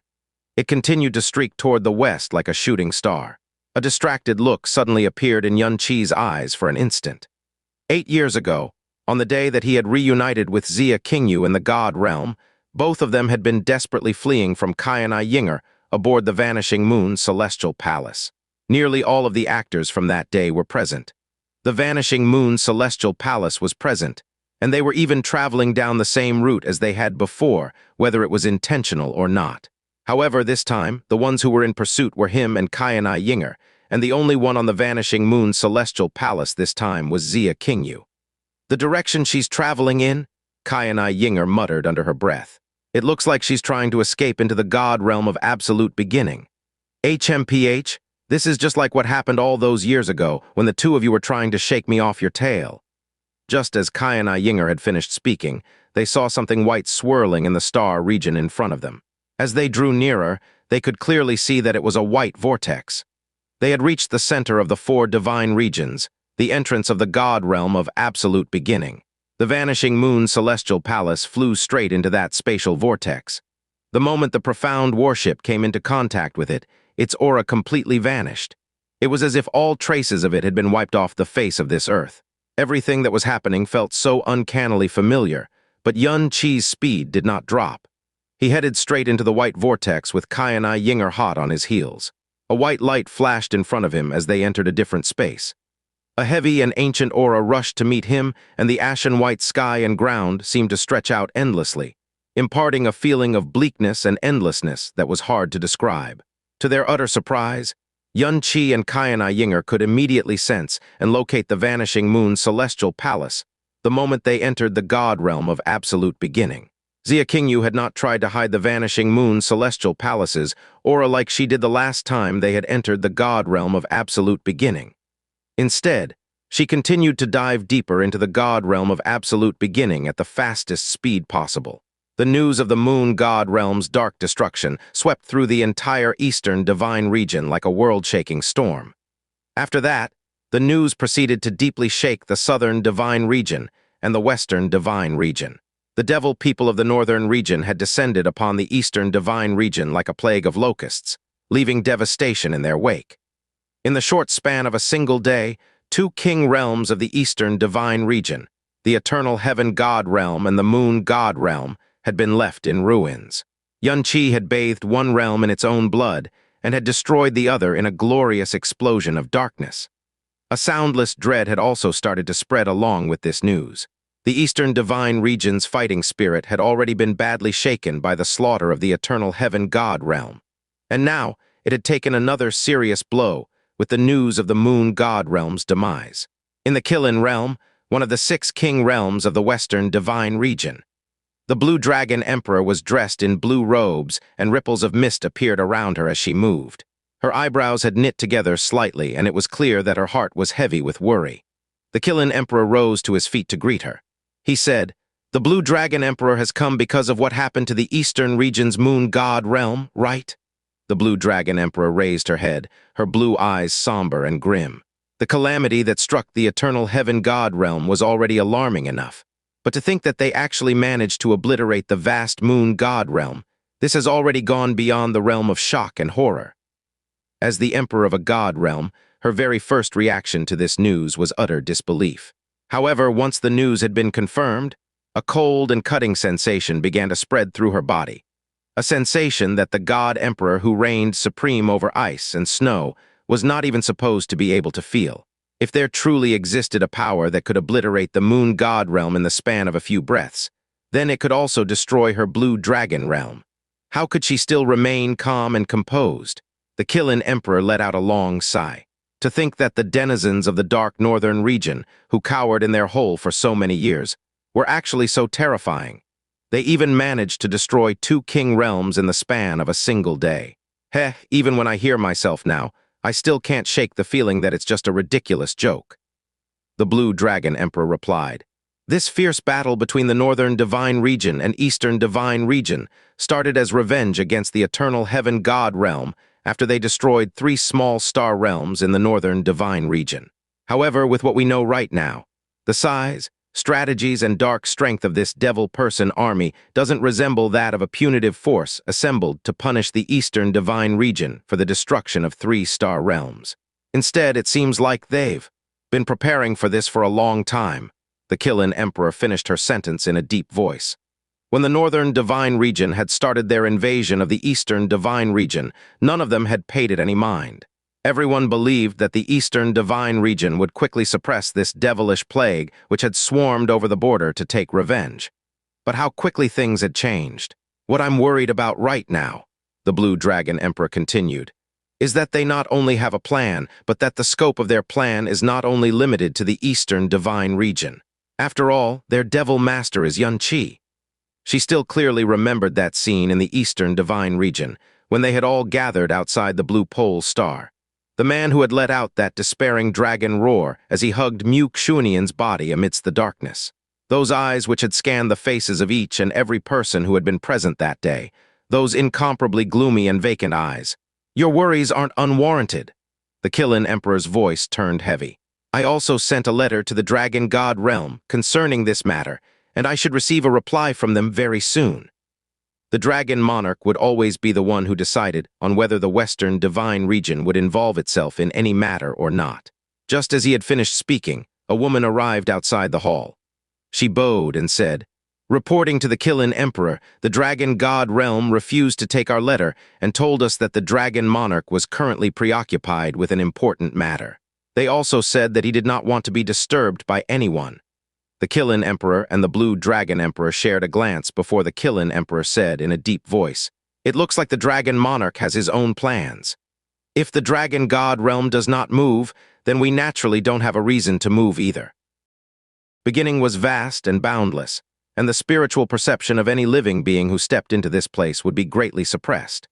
However, the surging aura radiating from the vanishing moon celestial palace as it went at full speed allowed Xianxia to keep track of it even after he had entered the god realm of absolute beginning. Countless profound beasts were startled as a fierce storm that appeared out of nowhere swept through this quiet pale white world. Furthermore, the vanishing moon celestial palace did not swerve or veer off into any other direction.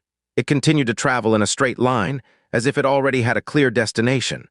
Time silently flowed by as Xianxia continued his relentless pursuit. Xianxia had already lost track of how long he had been chasing the vanishing moon celestial palace, but the longer this chase took, the more relentless he became. Before he knew it, he had already delved deeper into the god realm of absolute beginning than ever before. Qianye Ying'er suddenly made a sound. She was much more familiar with the god realm of absolute beginning than Xianxia. This direction she's heading in, it couldn't be that she wants to. "What?" Xianxia said as his forehead creased together. "You'll find out very soon," Qianye Ying'er said. The world in front of them suddenly turned wide and empty. Mountains, ancient forests, oceans, fierce beasts. All of these things had vanished, and the only thing they could see was a white emptiness that stretched beyond what their eyes could see. An emptiness that seemed to have no boundaries or limits. The world had suddenly turned so quiet and empty that it caused everyone's heart to relax subconsciously. The vanishing moon celestial palace started to slow down within this white emptiness before it finally came to a quiet stop. A red figure floated downwards, and as her body solidified, it became the only spot of color and beauty in this endless ashen world. Qianye started to slow down as well. He stared into a distance as a sense of emptiness, like he had never felt before, assailed him. He seemed to suddenly recall something before he said in a low voice, "Could this place be the abyss of nothingness?" Qianye Ying'er's reply caused that name to float up in his mind. The first time he had heard the words, abyss of nothingness, had been from Qianye Ying'er's mouth when she had still been marked with the slave imprint. It was a vast abyss that was shrouded in an eternal gray fog. Both its legends and historical records described it as an abyss that could cause everything to return to nothingness. Many people had also hypothesized that this was the center of the God realm of absolute beginning. The abyss of nothingness was bottomless and infinite. It was shrouded in a layer of eternal gray mist, but one could vaguely glimpse the bottomless darkness beneath that mist. All of the records regarding the abyss of nothingness shared one similarity. They were all utterly convinced of one thing. Anything in this universe that fell into the abyss of nothingness would disappear completely and return to nothingness. Whether it was the living or the dead, souls or profound artifacts, mountains and seas, even energy, spiritual perception, sound and light would vanish without a trace. Even the true gods and true devils of the ancient era would dissolve into nothingness if they fell into this abyss, much less the mortals of the current era. They too would disappear without a trace, and there had not been any exceptions since the dawn of time. In the distant past, many people once sought to divine the mysteries of the abyss of nothingness.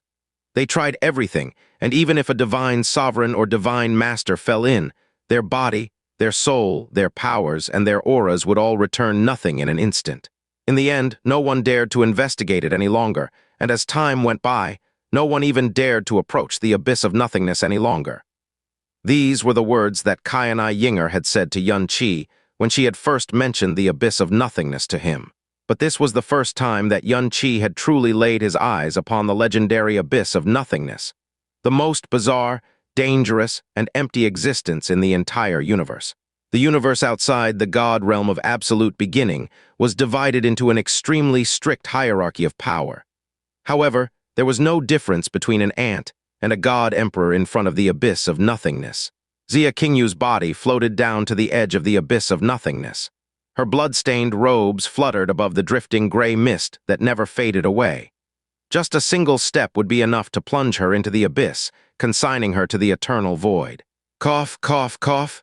Even after her long and desperate flight, her condition had not only not gotten any better, it seemed to have worsened instead. Her body was gently trembling, and every painful cough brought flecks of bloody foam to her lips. One could well imagine just how badly her life force had been damaged by the destruction of her purple pylon divine domain. Qianye slowly walked forward. Qianye Ying'er, on the other hand, remained still. She also did not say anything else. She had once witnessed the depth of Qianye's feelings toward Qianye, but she had also seen the depths of his hatred over the past few years. Right now, Qianye had nowhere left to run. It was also clear that she did not have any intention to run. The conclusion of this matter, today's events, would be decided by Qianye, unless Qianye truly wanted her to be the one to do it. Qianye stopped once he was within 24 meters of Qianye. His ice-cold eyes met Qianye's dull and blurry ones. Her aura was so weak that it seemed like she was on the brink of death. There was no wind in this empty world. If not, a gentle breeze would have been enough to send her to the ground. When they had both been 16 years of age, those words that she had whispered to him behind that red curtain when they had still been in floating Cloud City carved her figure deeply into Qianye's soul when the entire world had mocked him, had viewed him with cold eyes. The person who was most qualified to despise him had treated him with such warmth that it was burned into his soul. During the years he had spent in Blue Wind Nation, he had chased after Qianye's back without even noticing it. At that time, neither of them had thought that they would scale such heights in the short span of 20 years, and they never thought that they would have become such mortal enemies either. Her vision was blurry, but Qianye's figure seemed so clear to her. As she looked at the quiet and unmoving Qianye, Qianye whispered, "Your previous hesitance nearly cost you your best chance to kill me. So why are you still hesitating even now?" Qianye replied somberly, "If you wanted to live, you could have fled to the Brahma Monarch God Realm or the Dragon God Realm. Why did you choose this place?" Qianye gave a smile that was filled with incredible serenity. Even though her aura was weak and frail, she still radiated the haughty might of a god emperor. As the moon god emperor, I led the moon god realm to its destruction, so my honor and dignity will not allow me to continue living in this world. I'm even less willing to stoop to relying on someone else to live. Oh, really? Qianye's eyes narrowed. Before I end you, please answer one final question of mine. You hope that I will tell you that. The reason why I didn't hesitate to destroy the blue pole star back then was because I did not want it to fall into the hands of all the king realms, and subjecting it to an even worse fate, correct? If I gave you that answer, it would make it easier for you to accept what I did, correct? She asked in a soft and gentle voice. Qianye. Qianye gave a faint smile that seemed both cold and mocking. You've already become the devil master of the North, so why are you still clinging on to that last smidgen of naivete? As the moon god emperor, destroying the blue pole star was merely the most logical choice, the most logical conclusion at that time. The need to kill you myself was also the same. Hesitation or inertia caused by emotions are weaknesses and flaws that a ruler must never have. Could it be that you still don't understand that? A very good answer. I'm extremely satisfied by it. Qianye's eyes and voice were devoid of any warmth whatsoever. On account of our past marriage, on account of the countless times you've saved my life, I can give you a quick end. Farewell, moon, god, emperor. He raised a hand and flames started to wreath it. At this time, Qianye, whose aura was so weak that it was teetering on the edge of collapse, managed to forcefully shrug off Qianye's profound energy suppression and jump into the pale white abyss behind her.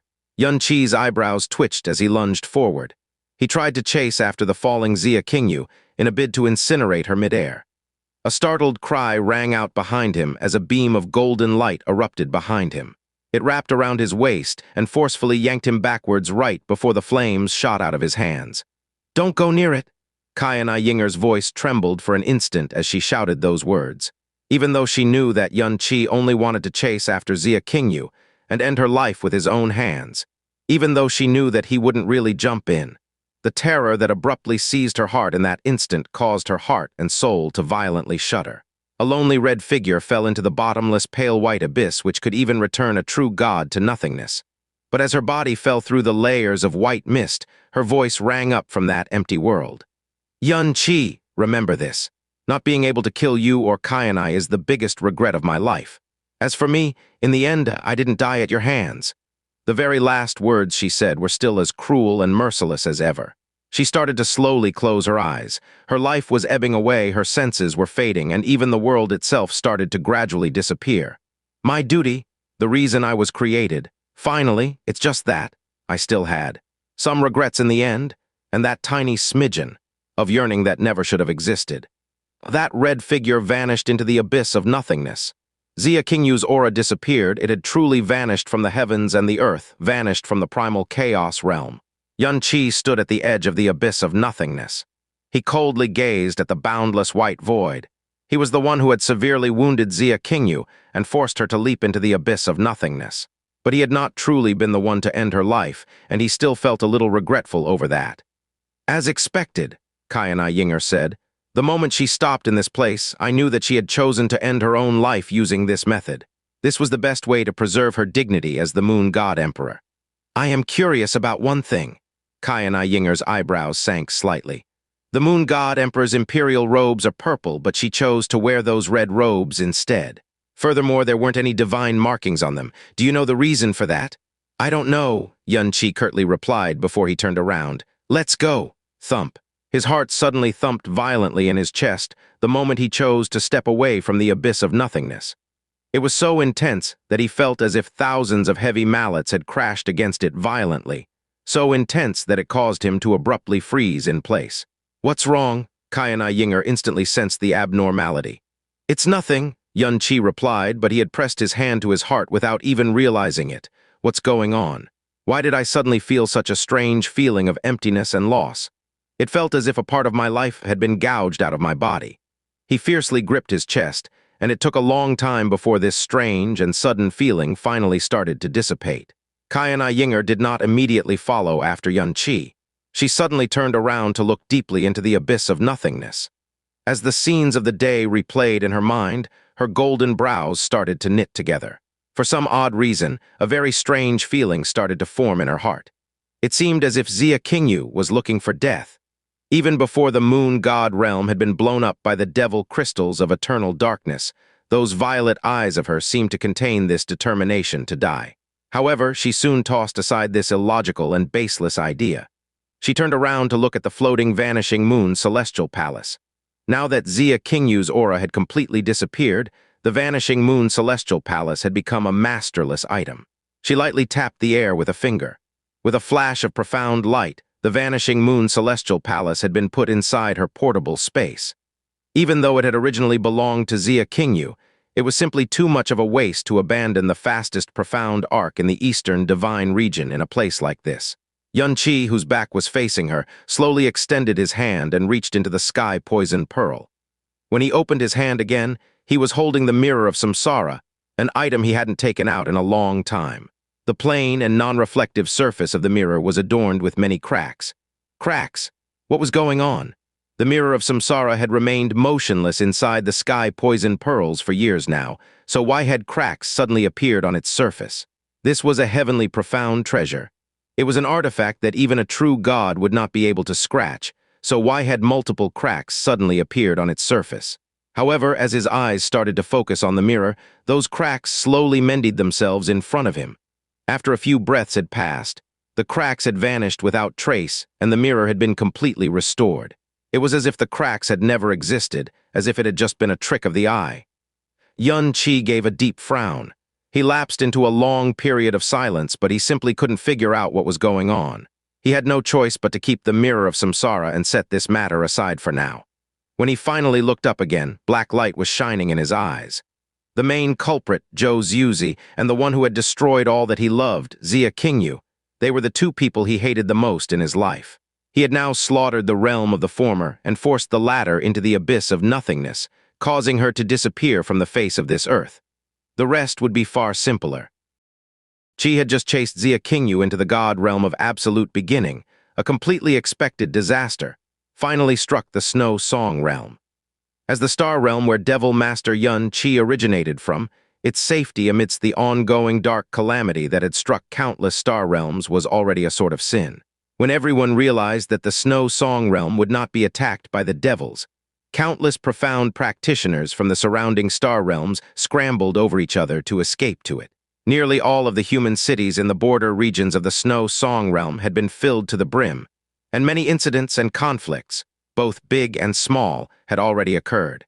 However, very few of these foreign profound practitioners dared to approach the Ice Phoenix realm that lay in the center of the snow song realm. It was as if they were afraid of the divine Ice Phoenix sect. This fear was not entirely due to the divine Ice Phoenix sect's own strength. It was due to the fact that Devil Master Qianye had once been a disciple of the sect.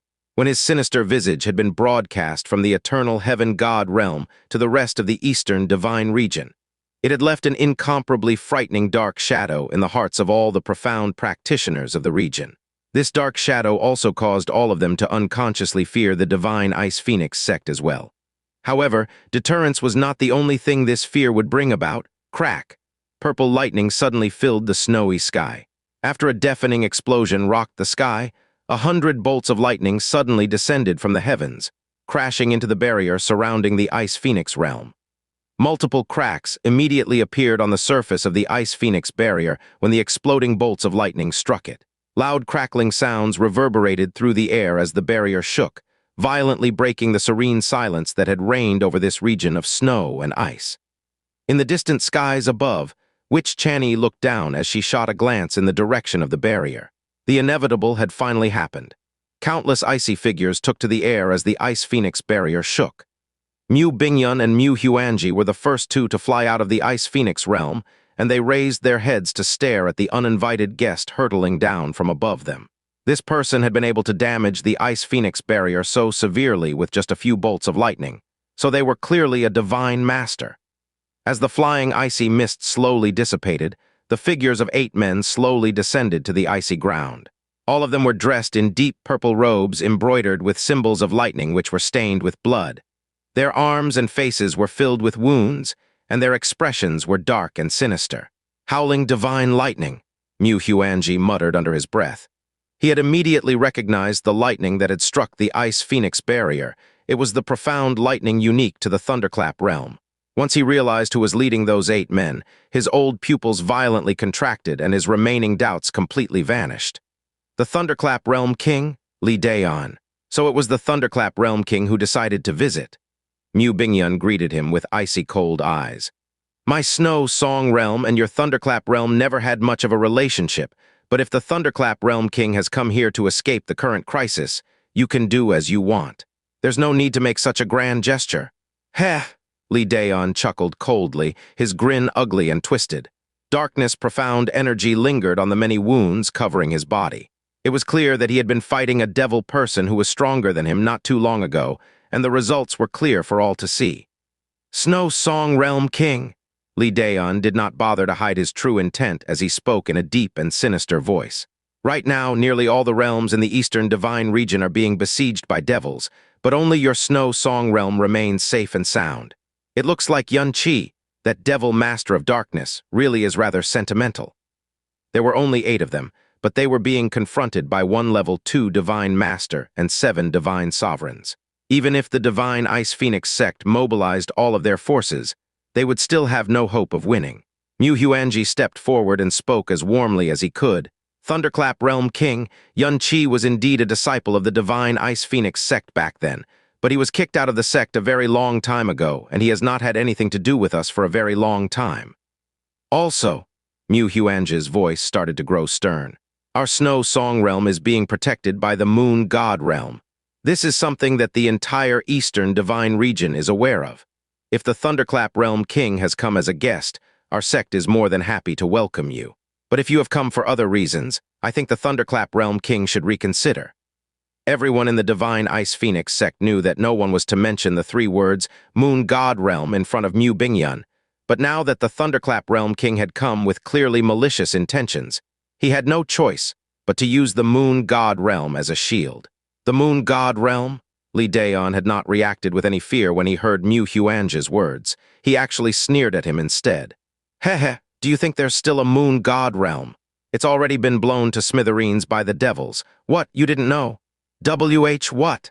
Mu Huanji was greatly shocked by that announcement. He could scarcely believe his own ears. Mu Bingyun's head had also jerked upwards, astonishment clear in her eyes. The Snow Song Realm was located in one of the most remote areas of the Eastern Divine region, and it had closed itself up a long time ago, so it had not received this shocking piece of news yet. Li Daeon waved a hand. Raging lightning wrapped all around his body as a destructive might enfolded the entire Ice Phoenix realm. His eyes were cold and somber as he said in a dark voice, Back then, my son Qianye died at the hands of a devil, so my Thunderclap realm will never be able to coexist with the devils.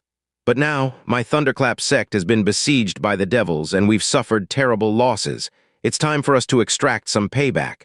Crack. After he stretched his hand open, lightning wildly crackled as a shockingly oppressive might descended on all of them. Li Daeon's voice trembled. When they had fought against those fearless devils, his Thunderclap sect had suffered far worse than terrible losses. He was also too ashamed to say that he had abandoned his sect and fled. His heart was so filled with resentment and distress that the only thing he wanted to do was to vent it on the Divine Ice Phoenix sect.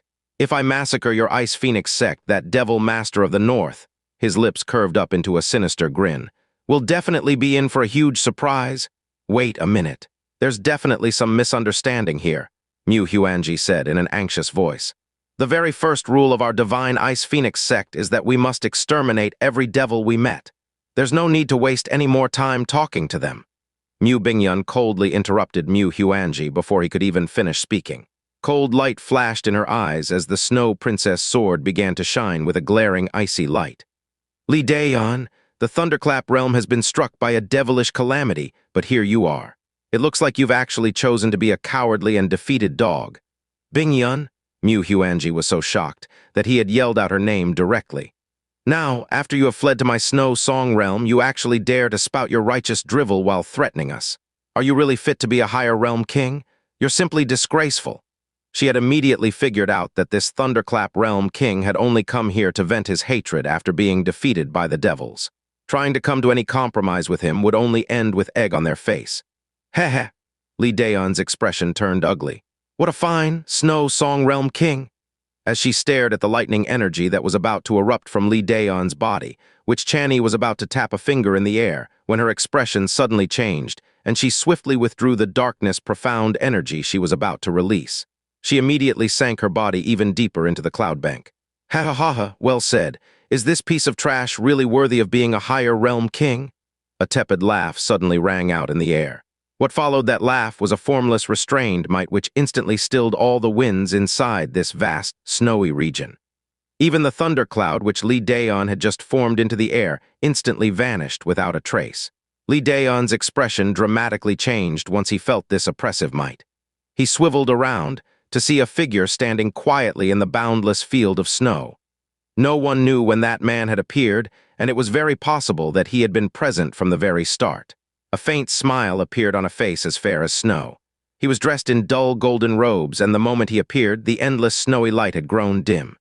The moment Li Daon noticed the symbols embroidered on his golden robes, his body shuddered, and he gasped in a voice filled with deep shock. "A Brahma King!" He immediately came to his senses once that startled cry left his lips.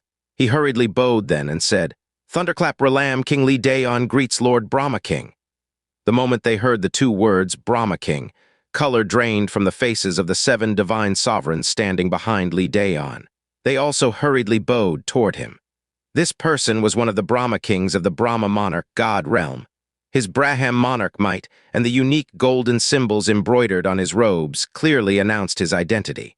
He didn't even bother sparing Li Daon a single glance as he slowly walked forward and made a slight bow in front of the divine ice phoenix, Sect's incredulous eyes. "This servant is the Brahma monarch god realm's 10th Brahma King Qianye Ying'er. I have come here on special orders from my king to invite Snow Song Realm King Mu Bingyun to visit our realm as a guest of my king." After he finished speaking, he suddenly waved a hand behind him before anyone from the divine ice phoenix sect could even muster up a response. A golden energy hand flew through the air. "Pa!" That was definitely the loudest slap any of them had heard in their lives.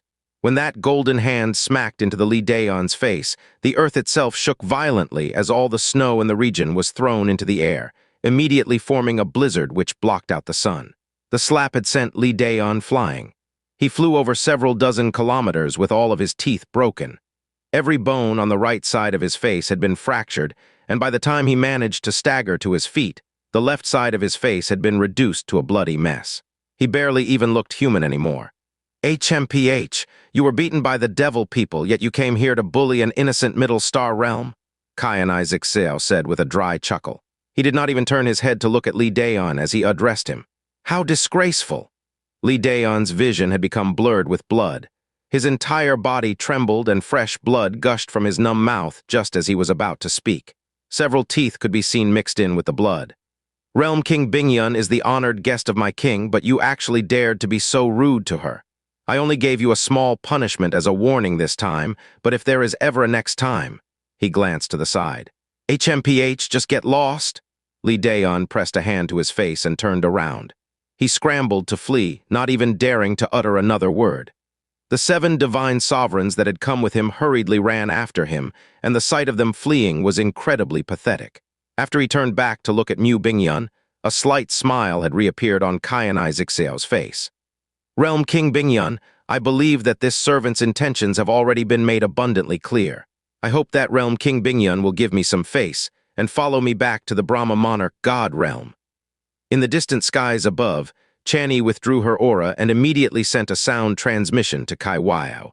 "Master, the situation has changed. The 10th Brahma King has appeared in the Snow Song realm. He wants to take Mu Bingyun away, but he hasn't acted aggressively at all. He's actually treating her with the greatest courtesy." In another location, Qianye frowned deeply. A Brahma King from the Brahma monarch god realm, why would he appear in the Snow Song realm at a time like this? The Brahma monarch god realm was located in the southern part of the eastern divine region, while the Snow Song realm was located at the borders of its northern territories. Even though they had destroyed the most important dimensional formations in the eastern divine region at the very start of their invasion, a Brahma King had actually evaded all devilish eyes and appeared in the Snow Song realm. There was only one possible explanation for this.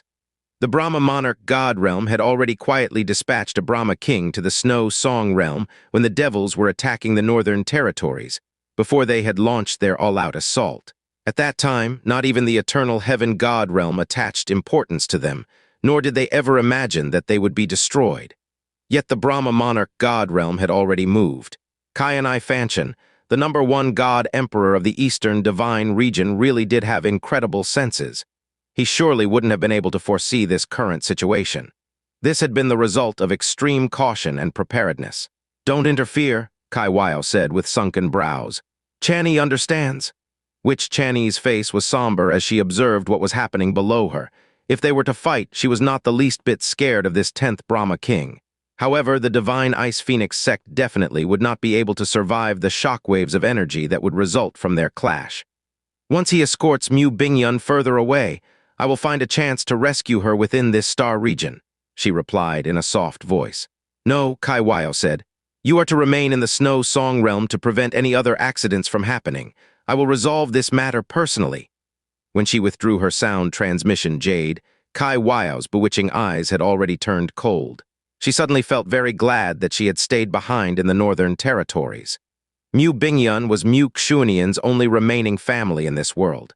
Whether it was for Yun Qi or herself, she couldn't allow her to come to harm. King was already enough to push the Divine Ice Phoenix sect into a corner, much less the appearance of a peak Brahma king. Qianye Ying'er was not deliberately releasing his Brahma monarch might, but everyone in the Divine Ice Phoenix sect, from disciple to elder, felt their bodies go cold and stiff in his presence. They could not even breathe. When the gap in power and level was this large, the shock and fear that was naturally produced by this gap was not something that could be overcome by pure will. "Sect Master!" Everyone looked toward Mu Bingyun, even though Qianye Ying'er was being very sincere, and his tone was so gentle that it was actually rather terrifying. All of them knew that they could not reject a single thing that he was saying. "You're only inviting me, right?" Mu Bingyun said. The Snow Song realm had also witnessed the destruction of the eternal heaven god realm through those screens projected throughout the entire eastern divine region. The devil people had shown their terrifying prowess, their soul-shaking might, to the entire region. As such, Mu Bingyun could easily surmise why the Brahma monarch god realm had extended this invitation to her. Were they going to use me to threaten Yun Qi when the time was ripe? Heh! Yun Qi's feelings for the Snow Song realm were all focused on Big Sister. "You're grossly overestimating my importance to him." However, she naturally wouldn't say such things. Now that a Brahma king had appeared, it was this importance that would be crucial to protecting her sect. "Of course," Qianye Ying'er said with a faint smile. "Realm King Bingyun does not need to worry. Neither my king or I bear any malice towards you. My king repeatedly urged me to escort Realm King Bingyun back to the Brahma monarch god realm, so this servant truly hopes that Realm King Bingyun will not make life difficult for me." His warm and gentle smile remained fixed on his face, but his eyes were languidly sweeping over the Divine Ice Phoenix sect behind her.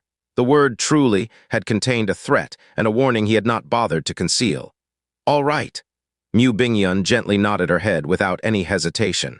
"As an insignificant Middle Realm king, it is my great fortune to have been invited to the Brahma monarch god realm. What reason do I have to refuse?" "Hee," Qianye Ying'er chuckled. "Realm King Bingyun is indeed wise and intelligent. Then, if you please."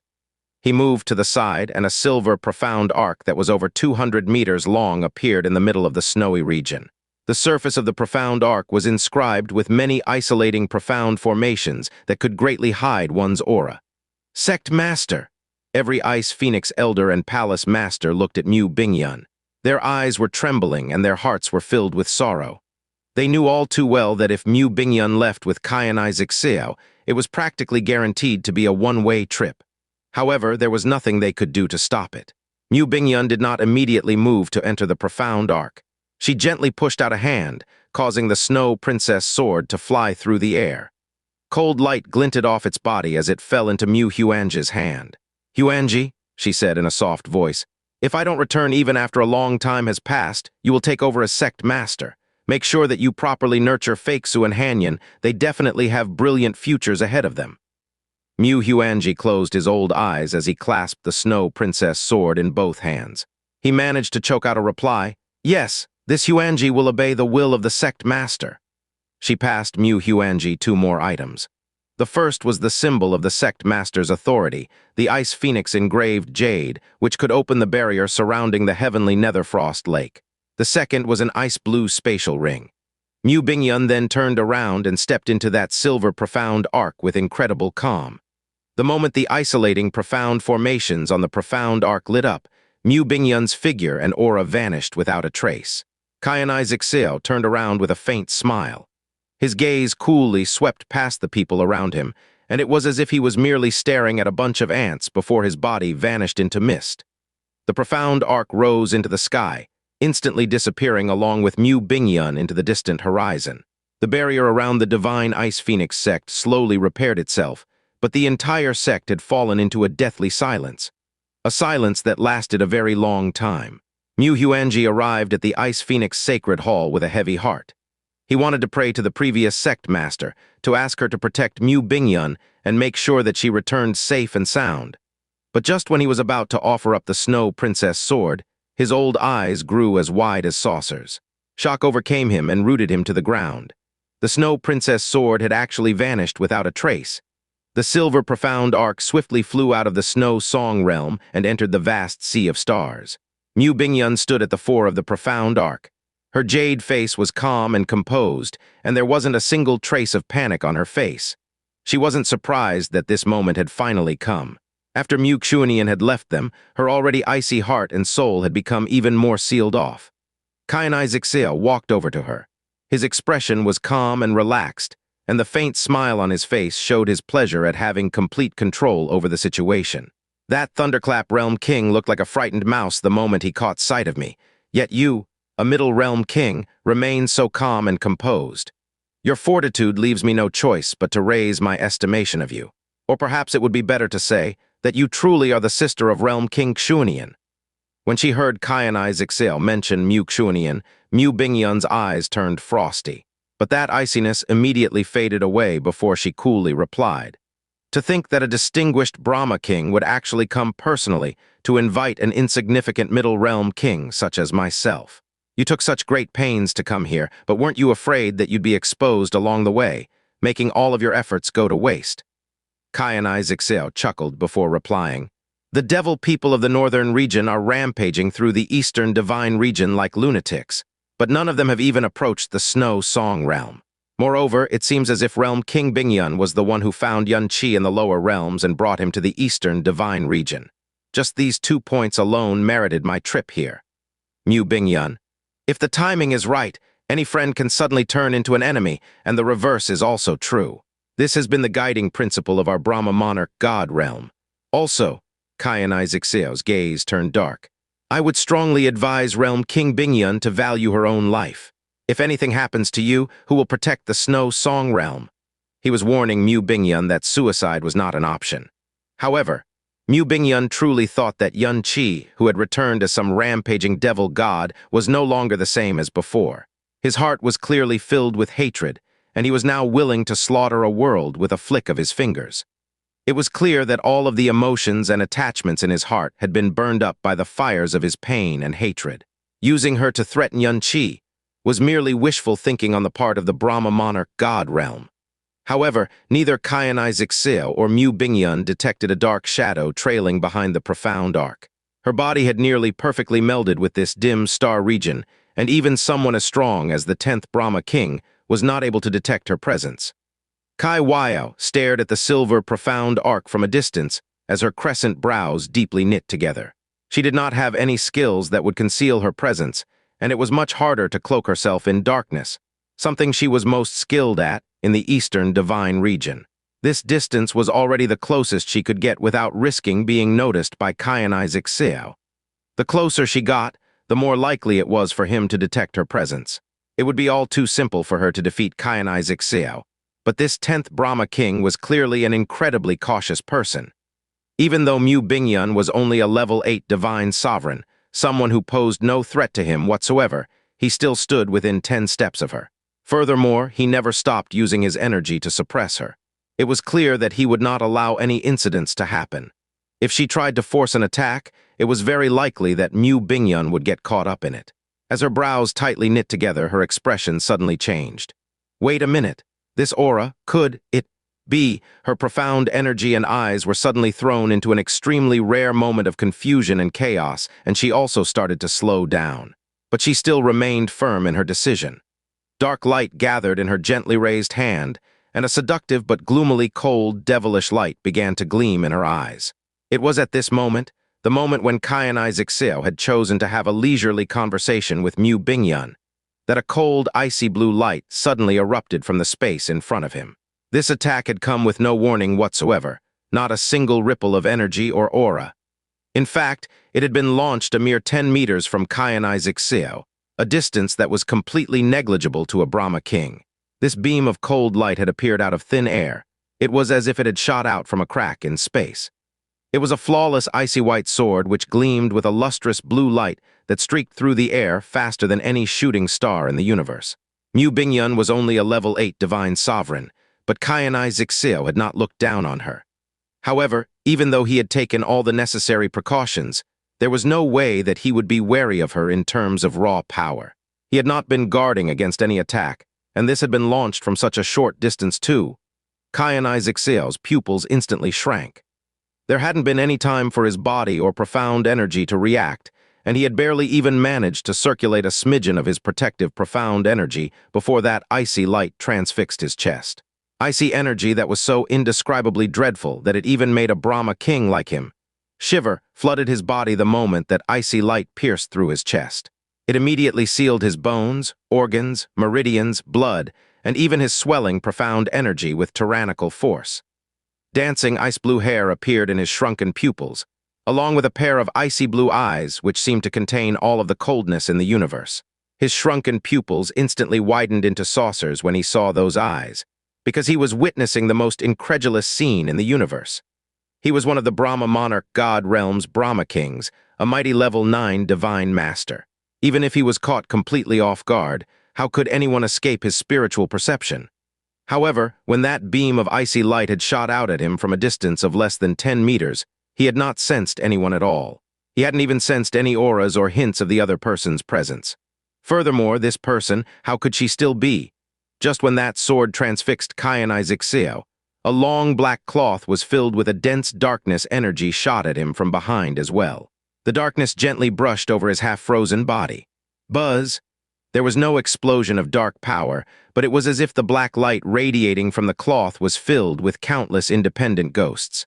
It crazily surged into his body the moment the cloth touched him. The soul of a Brahma king was incredibly strong.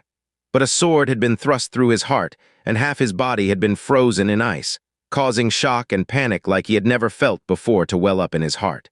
Thus, when Qianie's devil soul attacked him, he actually put up little to no resistance. His vision suddenly turned pitch black, and his consciousness started to fall into a lonely and boundless darkness. Bang! An ice crystal exploded, hurling Qianye Ying'er's body through the powdery ice that filled the air. He smashed into the ground a great distance away and stopped moving after that.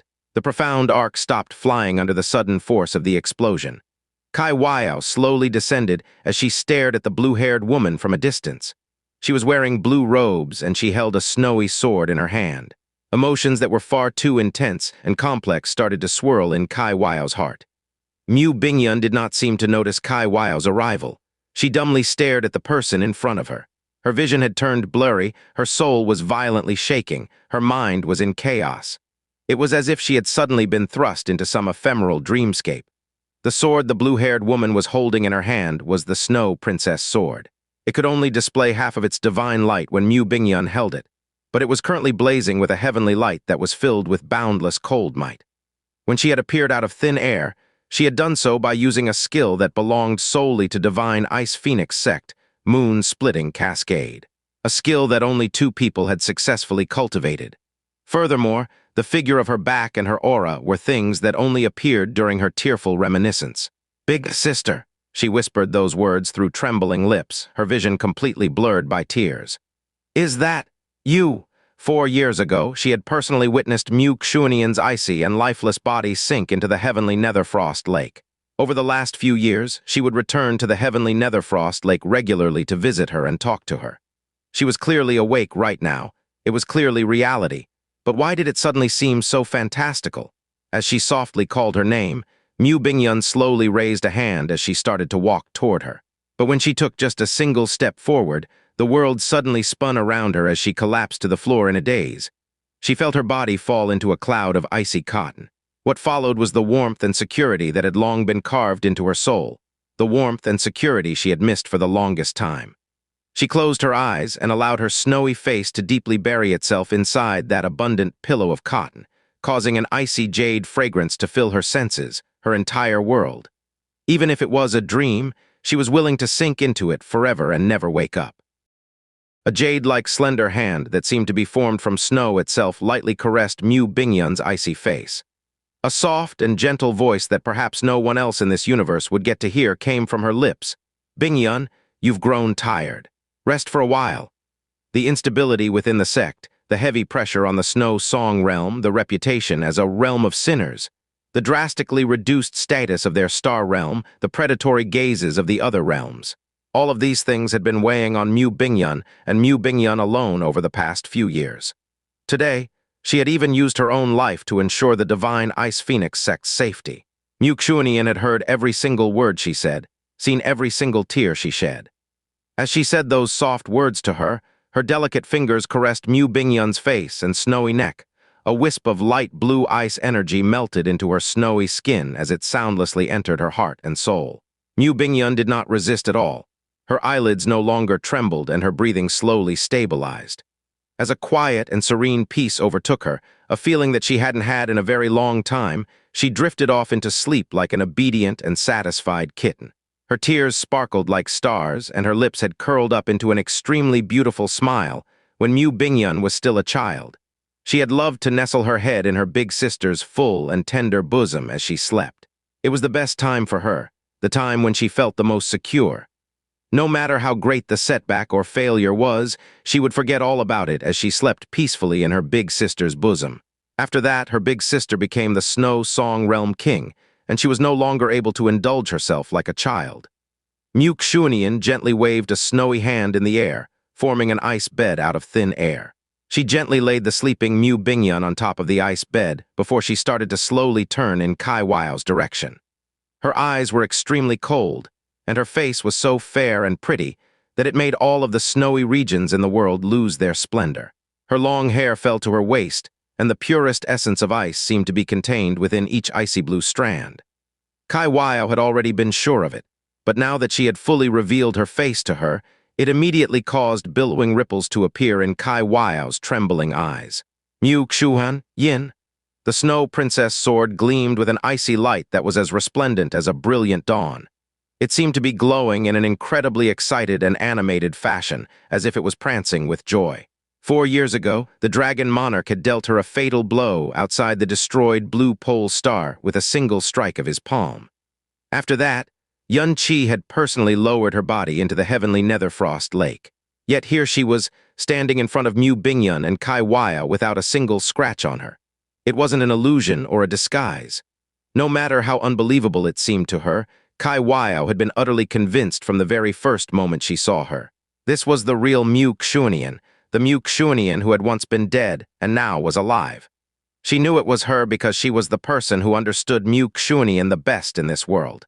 They had lived together for 10,000 years, so she was all too familiar with every inch of her snowy skin, every wisp of her soul, every tendril of her aura.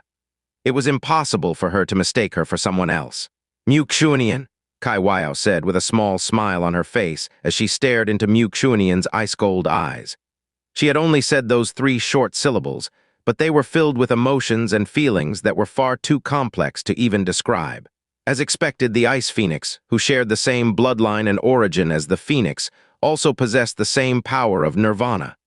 As expected, the power that the Ice Phoenix divine being bequeathed to you before disappearing from this world was her nirvana divine power. She started to smile. It was a smile for both her and Xianxia.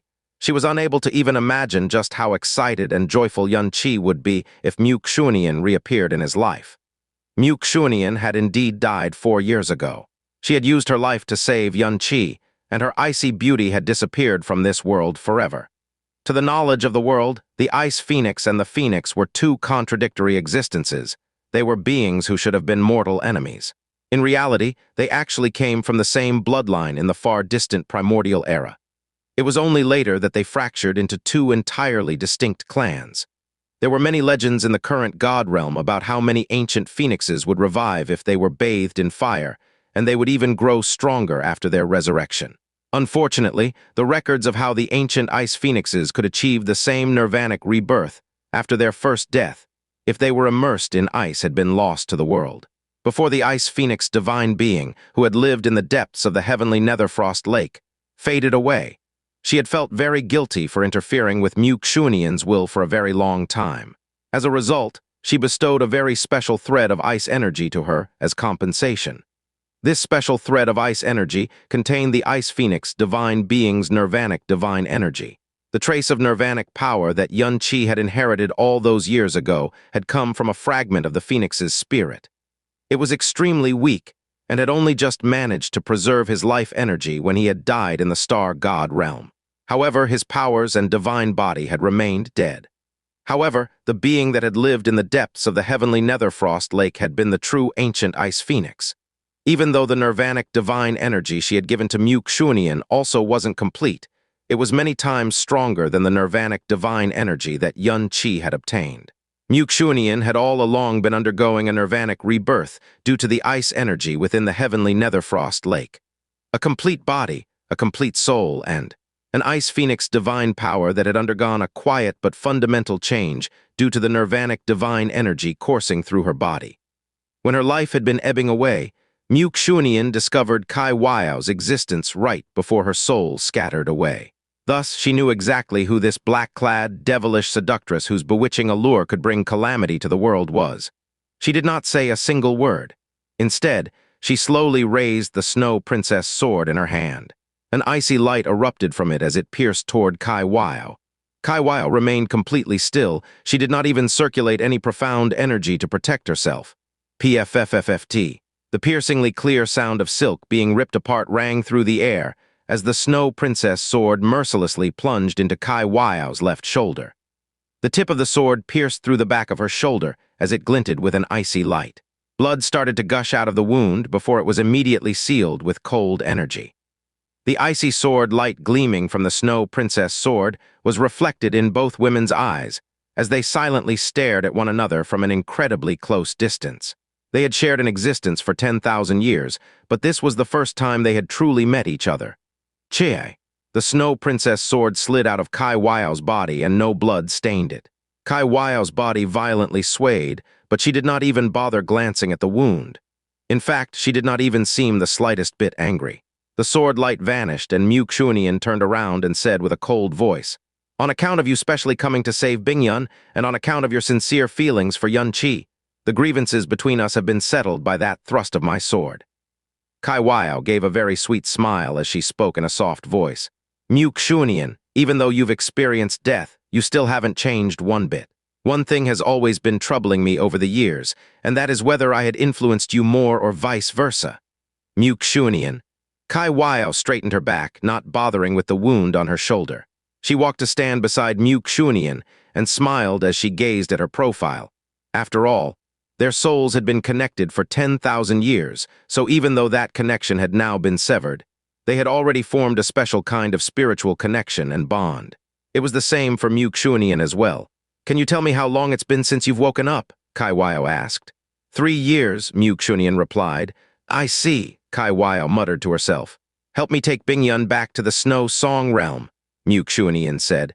It was hard to tell what sort of emotions were contained within those beautiful glacial eyes. "Tell her to not reveal my revival to anyone. You are also not to tell anyone about this." "Does that include even him?" Qiaye's beautiful eyes turned toward her. "Yes," Qianye replied without a trace of hesitation. "Why?" A cold wind blew past them, causing icy blue hair to flutter across Qianye's snowy celestial face. Even Qianye, a woman who had long since grown used to peerless beauty, felt her heart move at the sight of Qianye's ethereal beauty. She answered calmly. He nursed his hatred in the northern divine region for so many years before he finally started on his rampage of revenge. If I were to appear now, I would distract him and lessen his desire for revenge, at the very least. I shouldn't appear right now. Qiaye's eyes grew hazy as her lips trembled. So you're saying that as a realm king of the Eastern Divine Region, as the one person in the world who could cause him to waver, you have no intention of stopping him at all. Stop him. Why should I stop him? Qianye's voice turned cold as she stared into the void. Doesn't this world owe him enough? Furthermore, the current me is no longer a realm king of the Eastern Divine Region, she continued. I am also no longer anyone else's puppet. I belong wholly to myself, a Qianye who has never been more free, never been more true to herself. Qianye. I muddled along in life for so many years. Now that I've died and come back to life, it's about time to live for myself. She turned to look at Qianye. If he wants to take revenge, then let him do it to his heart's content. If he wants to vent his rage, then let him vent all of it out. If he wants to kill anyone, then he can go ahead and kill that person. Even though I am someone who was born in the Eastern Divine Region, I see no reason to go and stop him. Qianye gave a small smile as images started to float up in her mind. No matter what he becomes, even when he has transformed into the feared devil master of the North, someone who has become as brutal and vicious as a devil god, your habit of spoiling him and letting him run wild still hasn't changed. Qianye lapsed into a long period of silence. When she finally spoke, her voice had grown a lot softer. Back then, I punished him for his disobedient and willful behavior time and again. I even tried to think of ways to restrain his rash nature. This time, it's different. This time, he has the right to be willful. No matter how willful his behavior is, it's justified this time around. After she finished speaking, she turned around to leave, her snowy robe dancing in the wind. Where are you going to go? Qianye asked. After the Eastern Divine Region, it's the Southern Divine Region, correct? Qianye suddenly asked. That's right. Qianye didn't hide anything. The Star God Realm isn't strong enough to be considered a threat, and we've already broken both the Eternal Heaven God Realm and the Moon God Realm. Xianxia already seems to have a plan in mind when it comes to the Brahma Monarch God Realm. Once all 4 king realms have been defeated, the convictions of the Eastern Divine Region will completely collapse, and my Northern Divine Region will slowly begin to take control of it. Are you heading to the Southern Divine Region? Qianye suddenly recalled something. Yes, Qianye replied. I'll help you get rid of some obstacles before you invade the Southern Divine Region. It had been 3 full years since she revived in the heavenly Netherfrost Lake, yet no one had sensed her presence. A level 10 Divine Master who could perfectly conceal her presence, someone who was also thought to be dead. She would be as terrifying as a nightmare to any strong Divine Master she targeted. She could get rid of far more than just a few obstacles. Her eyes grew hooded as she seemed to sigh gloomily as she whispered, I used to hate devils with all of my heart, and I used to kill any devil person that I came across. But to think there would come a day where I'd actually take the side of these wicked fiends. Your heart is content now, isn't it? Qianye smiled sweetly. Furthermore, the current you is the real you, the one who is in complete control of her own mind and will. You are unconcerned with good or evil, right or wrong, and any responsibility, so everything you say and do comes from your heart. Qianye did not give her a reply and began rising in the air. Wait a moment. Qianye suddenly thought of something. The look in her eyes grew strange as she said, Before this, you said the words on account of your sincere feelings for Qianye. How would you know whether my feelings for him are real or not? Could it be that you've been to the Northern Divine Region? No, Qianye coolly replied, but there is someone who told me a few things about your relationship with him. Who? Qianie's eyebrows arched. You'll meet her very soon. Once she finished speaking, she rose into the air and vanished into a twinkling of icy light in the next instant. The current Qianye had achieved complete and total control over her invisibility. Qianye stood there with furrowed brows, and it took a long time for her to come back to her senses. That person. Qianye would not willingly reveal herself, so that meant that the person who found Qianye and told her these things had actually been able to sense her presence. It seemed that the only person who could see through Qianye's invisibility was her. She turned to look at the unconscious Qianye Ying'er lying on the ground below, her lips crooking up into a small beatific smile. Finding a suitable pawn to plant inside the Brahma Monarch God Realm was supposed to be as hard as scaling the heavens themselves, but now it's become all too easy. As she whispered those words, her hand swept down as black light flashed in her devilish eyes. Qianye's sneak attack had simply been far too powerful and sudden. It had actually caused the body and soul of a powerful Brahma king to collapse. She'd even vaguely noticed that Mu Xuanian's Ice Phoenix divine power seemed to have undergone an enigmatic improvement. As a devilish light flashed in her eyes, Qianye Ying'er slowly got to his feet. However, his arms were dangling and his eyes were slack and vacant. "Qianye Ying'er," Kai Wao said in a soft and cottony voice. "As you were escorting Mu Bingyun back to the Brahma Monarch God realm, you were ambushed by Yama Emperor Yan Xianxia, and as a result, Mu Bingyun was taken away from you. Did you get all of that?" Qianye Ying'er opened his lips and spoke in a dull voice. "I was escorting Mu Bingyun back to the realm. In the middle of our journey, Yama Emperor Yan Xianxia ambushed me and Mu Bingyun was taken away from me because of that." "Very good." Kai Wao nodded her head as she praised him. She suddenly thrust out a hand, and a beam of dark light shot into Qianye Ying'er's body, causing him to collapse to the ground again. The corrosive darkness immediately consumed all of the ice energy inside of his body, leaving behind startling wounds seething with dark energy. She then also took to the air and swiftly vanished into the boundless sea of stars. After 10 breaths had passed, Qianye Ying'er got back to his feet inside the profound arc. He immediately pressed a hand against the dark wound carved into his chest. His eyes grew dark and somber as he spoke through clenched teeth. "That damned Yan Xianxia. If you ever fall into my hands, I'll definitely rip you to shreds." Realm of Absolute Beginning and return to the Eastern Divine Region. This trip to and from the God realm of Absolute Beginning had taken them several days. The first thing Qianye Ying'er did was to confirm all of the reports that had been delivered to them. After that, she gave a cold and mocking laugh. "The Eastern Divine Region really is quite incompetent. We've already conquered about 60% of the footholds that we previously selected. The invasion is proceeding at an even quicker pace than that woman Kai Wao and I anticipated. One side is determined to fight to the death. The other side values their own lives. One side does not have the worry about anything at home. The other side needs to protect their foundations. Isn't such a result all too obvious? We've completely conquered the eternal heaven God realm." Qianye Ying'er narrowed her beautiful eyes. "It will soon be time to take the next step." "How about Zhou Yuzi?" Xianxia asked. "Him?" Qianye Ying'er gave a chilling smile. "Of course he's gone to the place that he ought to go." "Very good," Xianxia muttered under his breath. After that, he asked, "Are there still no movements from the southern and western divine regions?" "No," Qianye Ying'er replied. "Right now, the entire God realm should be abuzz with the news of the Moon God realm's destruction. A whole king realm was obliterated in a single instant. This should have served as both a wake-up call and a threat to the watching southern and western divine regions. They still haven't made a move yet, so they must be tightening their defenses and preparing for action." Qianye Ying'er turned toward Xianxia so that she could carefully observe his reaction. "There's also a sound transmission concerning the Snow Song realm." Xianxia's eyebrows twitched. "Tell me."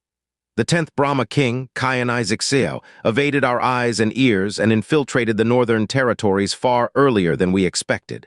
Not long after we blew up the Moon God realm, he left the Snow Song realm together with Mu Bingyun." Xianxia's body suddenly froze, and an aura of violent malice wildly exploded from his body. "You don't need to worry," Qianye Ying'er immediately continued. "Kai Wao has already rescued Mu Bingyun, and she didn't receive a single scratch. As for Qianye Ying'er, Kai Wao even managed to steal his soul." As she said those words, Qianye Ying'er frowned as a look of deep suspicion flashed through her eyes. The moment a soul was seized by Kai Wao's Devil Emperor soul, their minds would become quietly influenced by her. The person in question would be completely unaware of it, and other people would not be able to sense anything either. The reason why Kai Wao had been able to successfully seize Zhou Yuzi's soul was because Zhou Yuzi's mind had practically collapsed due to the brutal impact of watching the massacre of his realm. His heart-shattering despair and Kai Wao's devilish voice had exposed a big gap in his defenses, allowing Kai Wao to successfully hijack his soul. As for Qianye Ying'er, Qianye Ying'er knew him to be someone who looked extremely mild and genteel on the surface, but was actually extremely cold-blooded and calculating. He would not even raise an eyebrow if his entire clan was slaughtered in front of him. How did she successfully seize the soul of such a Brahma king while also rescuing Mu Bingyun without her getting a single scratch? Could it be that Kai Wao had always been hiding the true strength of her Devil Emperor soul power? Xianxia did not move from where he was standing for a very long time. Even though he heard that Mu Bingyun was completely unharmed, his face had still turned startlingly dark and somber. Hmm. Qianye Ying'er cast a sidelong glance at him. Just look at the incredible worry on your face. Could it be that? You not only slept with your master during your time on the Snow Song Realm, but you even slept with her sister too. Qianye Ying'er wasn't just trying to mock Xianxia with her words. When it came to women, she really did believe that Xianxia was capable of doing even the most beastly and reprehensible things. Xianxia still didn't say anything, but black energy started to rise from his hands. To Xianxia, Mu Bingyan was not only his benefactor, she was also Mu Xuanian's only remaining kin in this world. Heh, just as expected. Qianye Ying'er naturally took Xianxia's brooding silence as an admission of the truth. After that, she mocked in a cold voice. I heard that all of the women of the Snow Song Realm had hearts of ice and souls of jade, but it turns out that they're just a group of HMPH. Return to the eternal heaven god realm without me, Xianxia suddenly said. Every word that came from his lips were dark and heavy, they brooked no argument. Where are you going to go? Qianye Ying'er's brow suddenly furrowed. The Brahma monarch god realm? Xianxia did not answer her question. Instead, he asked his own question in a cold and hard voice. The Southern Sea is still there, correct? Of course, Qianye Ying'er replied. How can that old bastard Southern Sea so easily give up on such a great temptation? Has he made his move? Not yet. Qianye Ying'er's jade face turned slightly cold. Even though Nan Wansheng is an extremely arrogant man, he isn't anyone's fool. If the allure of eternal life wasn't so great for a man at his level of power, he definitely wouldn't be so willing to take the bait. Still, he took the bait in the end. Even then, he won't block a spear for anyone if he doesn't have enough confidence. He absolutely won't do anything that will result in a Pyrrhic victory. It's time to find something to spur him into action. Xianxia's face was dark and brooding, but his lips suddenly curled up into a small grin. He repeated the order he just gave her, but he added something else as well. Return to the eternal heaven god realm first. While you're on the way there, go and see if there are any traces of surviving moon gods. Qianye Ying'er did not move. She folded both hands below her chest, her eyes cold and dark. I must be the one who ends Qianye Fanchen. Do not forget this. This was the very first condition that I gave you when I agreed to be your incubator. Of course I remember, Xianxia replied. Don't worry, I'm only going to give the Brahma monarch god realm a great present in advance. It's not time to kill anyone yet. When it's time for Qianye Fanchen to die, I'll definitely serve him up to you on a silver platter. Qianye Ying'er didn't ask Xianxia what this great present was. She gave a soft snort and said, That woman Kai Weiao said that you are still deliberately hiding many secrets, even from us. I hope that you're really going to provide us with a pleasant surprise this time, instead of simply rushing off to throw your life away in anger. When she looked at Xianxia's eyes, she knew that she wasn't going to be able to stop him. Before she left, she suddenly said, If you really do have a plan, it'd be best if you can steal the Brahma soul bell from Qianye Fanchen. It's extremely similar to the Yama realm's Yama devil nether crossing cauldron. It isn't only the medium of the Brahma monarch divine power, it can also forcefully strip a person of their inherited Brahma monarch divine power. If you obtain the Brahma soul bell, you can conquer the entire Brahma monarch god realm without firing a single shot, because you will be holding the very life of the realm in your hands. Qianye Ying'er shot into the vast sea of stars, leaving Xianxia standing there by himself. Qianye Fanchen, he roared in a deep voice, his eyes swiveling in the direction the Brahma monarch god realm. An incredibly vicious and nearly insane venom and malice leaked from those eyes. I had originally wanted to leave you for last, but since you actually dared to touch the Snow Song realm, you can. Die. Before his voice had even faded, he had already transformed into a streak of flowing light which was shooting towards the Brahma monarch god realm. To Xianxia, the Snow Song realm was not merely the eastern divine region's pure land. It was also his reverse scale. Mu Xuanian's figure was deeply carved into the most painful and guilty parts of his soul. How could he let anyone harm the Snow Song realm which she had protected her entire life? The Snow Song realm she had abandoned at the very last moment for his sake. This was especially true in regards to Mu Bingyan. Not long after he left, he suddenly sensed two powerful divine master auras appear in front of him. Furthermore, they were two auras which were not unknown to him. Xianxia's brow furrowed as he started to slow down. Two people also appeared in his vision at this time. Jun Wuming, Jun Zile. Their gazes also fell on Xianxia at the same time. As the three of them all came to a stop at the same time, their gazes collided in midair. The air slowly started to grow thick and solid in this interminable silence. Qianye was still dressed in those ancient sword-white robes that he remembered. Her face was cold and stern as ever. It seemed as if nothing had changed. She nervously stared at Qianye. When she looked into his eyes, she saw a boundless black abyss. These days, every profound practitioner in the Eastern divine region would recognize those terrifying eyes. She never thought that she would meet him here. It had only been 4 years, but he had gone from being a pitiful refugee to the devil master of the North, someone who had plunged the entire Eastern divine region into a nightmarish hell. Those short 4 years seemed like 10 lifetimes ago. She slowly reached behind her and grasped the hilt of the nameless sword. With a shrill sound, she had exposed half an inch of her sword's blade, but that was already enough to release a sword storm that could disrupt space itself. Qianye stretched out a hand to gently push the nameless sword back into its scabbard. He gave Qianye a faint smile and said, "My disciple and I are merely passing by." When Qianye looked at Qianye, his brow furrowed. Qianye's face was ghastly white, and his aura was so weak and thin that even a newly minted divine profound practitioner would be able to sense how weak it was. He clearly did not even have 3 years left to live. When Qianye had met him 4 years ago, he was already reaching the end of his lifespan, but he certainly had not been this close to passing on. It was clear that he forcefully exerted himself and shortened his own lifespan as a result. When he glanced in the direction that they were headed, Qianye guessed that they were going to the god realm of absolute beginning. Qianye restrained his malice before saying, "Since you're only passing by, then you should just stick to being someone who doesn't meddle in the affairs of the world, unless you want to die an early death." After he finished speaking, he no longer paid them any mind as he headed south. Qianye turned around with a cold look in her eyes. "Let's go," Qianye sighed. Qianye's eyes remained fixed on Qianye's distant back. She only turned away from him after an odd sense of bewilderment and despondency washed over her. She clenched her teeth lightly as she said, "If not for Master all those years ago, he would have long been. I was merely paying back my debt and clearing up all resentment between us. There's no need to mention it." Qianye stared into the distance, his weathered eyes turning turbid and distant. "Layer, this trip into the god realm of absolute beginning may very well be the last time that Master can accompany you. Everything from then on will be up to you." After he traveled through many star regions, Qianye finally reached the Brahma monarch god realm. He started to slow down as his body slowly grew transparent before completely vanishing into thin air.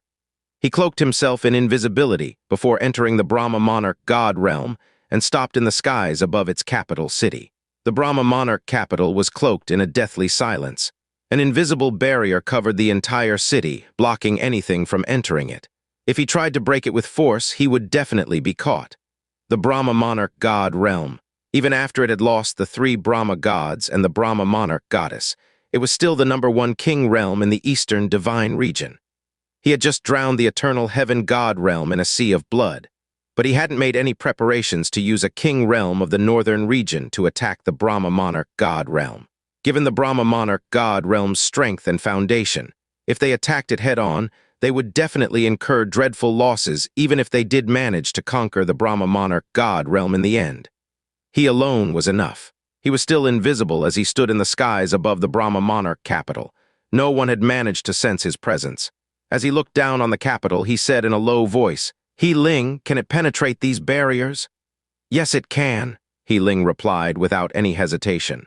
"This sort of barrier is entirely incapable of blocking the heaven-wounding thought-severing poison." He Ling's voice was as calm and airy as ever, but Qianye could hear it tremble slightly. It was a tremble that He Ling simply could not suppress. "Good." Qianye's eyebrows sank as he uttered the words that would decide the Brahma monarch god realm's fate. "You may begin." "Do I use all of it?" He Ling asked in a very small voice. Qianye did not know which answer she wanted to hear more. "That's right, all of it," Qianye replied, sounding like the whispers of a demon.